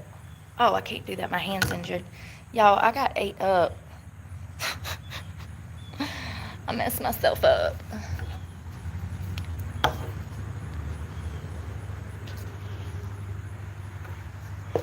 24 years ago. Congratulations. Yeah, I only drink if I'm bleeding. She's nuttier than a squirrel and shit. Yeah, I only drink if I've got bones that might be broken or I'm bleeding out, which you're not supposed to drink when you bleed because it thins your blood. But listen, desperate times be calling for desperate measures. I was in pain, okay? And it wasn't even my forearm that hurt. That's the deepest gash. It was my shoulder that was bothering me. And then my knuckles, you know, whew, swear to God, it looked like I could see bone. It was probably just a tendon or something, but like, yeah, I'm gonna need a Corona. Oh my God, give me a double shot of Jameson, please, before I get started cleaning my wounds. That's me being a cat.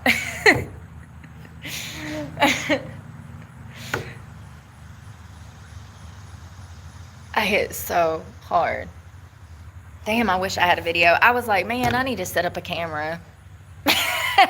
And I was too lazy to get off the bike. Ugh, I'll regret it every time. I'm like, oh, I should do this with a camera. Something major happens. Every time. It'll be like like the dude at Planet Fitness that rolled up on me at Myrtle Beach. And he's like, I've been looking for you.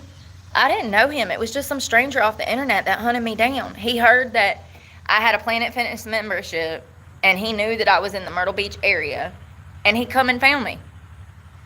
And then when he found me, he's like, oh, I've been looking for you. I went to every Planet Fitness in that area. People are creepy, y'all. That freaked me out. Yeah. You gotta be careful out here.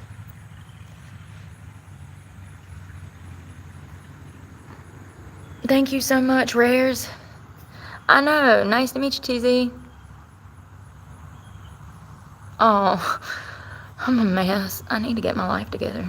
I'm trying. Oh, yeah. Oh, yeah. It was when the front tire, well, it was when the front tire hit the ground and it like, you know? And I was like, oh, God. I knew what was coming. I knew I was getting thrown. My arms just flew off the handles, you know? I have no control. I'm about to drop and roll. Yeah. Once it it ricochets around and your hands go flying off, it's a wrap. Just try to protect your head. I was like, I done did it now. Yeah, it was crazy. I know, this nicotine is so addictive.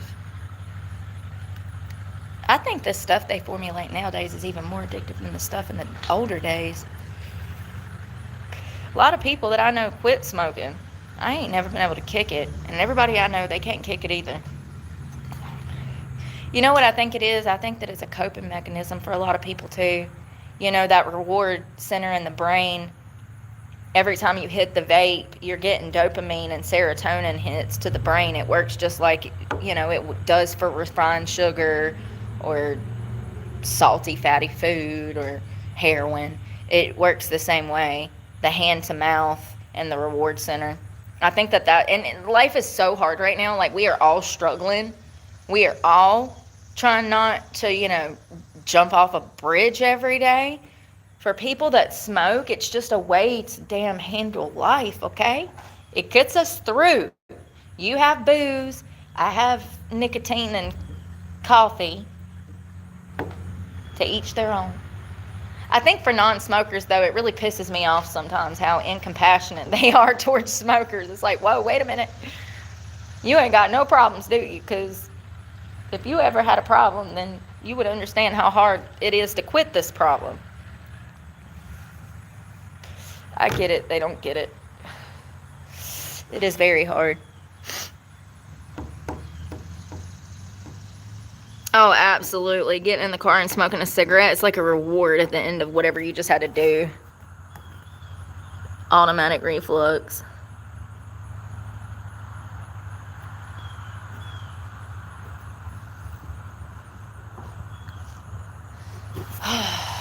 Y'all, I'm about to have to go.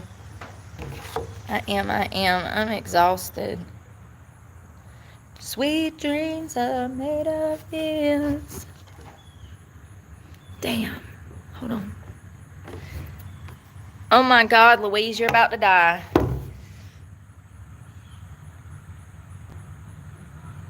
Oh wow, I didn't even know they made. Oh, Chantix. I forgot. Chantix. They do have a pill. I forgot about that. I ain't never tried it. I'm scared of pills, man. Every time I take a pill, I blow up like a damn dead beached whale. Okay? Not even joking in the slightest. Either that or I stab people. Not even joking. That was Xanax. That's why I don't remember it. So that's why Brooke don't take drugs, okay? Because she doesn't want to be miserable. Deal with all the side effects. Y'all, I'm going to go for the evening. I got to bike a few more miles, probably a mile and a half. But we will hang out tomorrow. I'm going to try to go somewhere where I can. I'm going to try to go somewhere where I can get in the water. But I'm probably going to have to go there and see if my phone works. And if my phone don't work, then I'll have to find somewhere else. It's going to be like a guessing game, you know. We'll find somewhere with some water and some service, even if I have to damn bike all over town. I just want to be able to lay out, maybe eat something, you know. Like we usually work out and go to that one river, but I want to be able to swim. So I got to work on that. I'm going to be up early. I'll probably be on live early because it's about to be winter time. And I like to wake up early in the mornings because it just gives me time to myself. I got up at like 4 something this morning. I didn't even start moving till like 5:30, 6 o'clock. But I just feel really good getting up, and you have the whole city to yourself, and you don't have to deal with people. It was just fabulous getting breakfast this morning kind of by myself. There was only a few people in there, and I don't know, having the city to myself. I just like being up early. I can be productive early and get in the bed early, and, you know, it's going to start getting darker earlier and then lighter earlier. So I'm going to be switching back to my winter routine shortly. But anyways, what a day. We had a good time. How many miles? Probably about 20 to 25. Too much coffee. Hardee's was good. The burger was good. And breakfast was delicious. That plate was $6.50. Grits, 2 pieces of toast, 2 eggs, 4 pieces of bacon. It was so much food I couldn't eat it all. You know, you can't beat that price. Like, how can these little mom and pops places sell $3 cups of coffee, huge platters of breakfast for $6.50? How are they able to do it? And they don't generate the income that these large corporations such as Starbucks and McDonald's do. But McDonald's and Starbucks feel necessary to rob us every time we get food there. Like, I'm just trying to point out these inconsistencies in society because it does not make sense. And if it doesn't make sense, then it's not true. And it's a scam. But I love you guys, and I hope that you guys have a safe, fabulous Saturday night. We'll talk tomorrow. And I had a really good time hanging out today. Thank y'all for being so nice, and welcome to all the new people. I really appreciate you again, Rares. So much. And welcome to all the new members. Y'all stay safe and pray for me. God knows I need it, and I'm praying for y'all. Bye, y'all. Happy Saturday.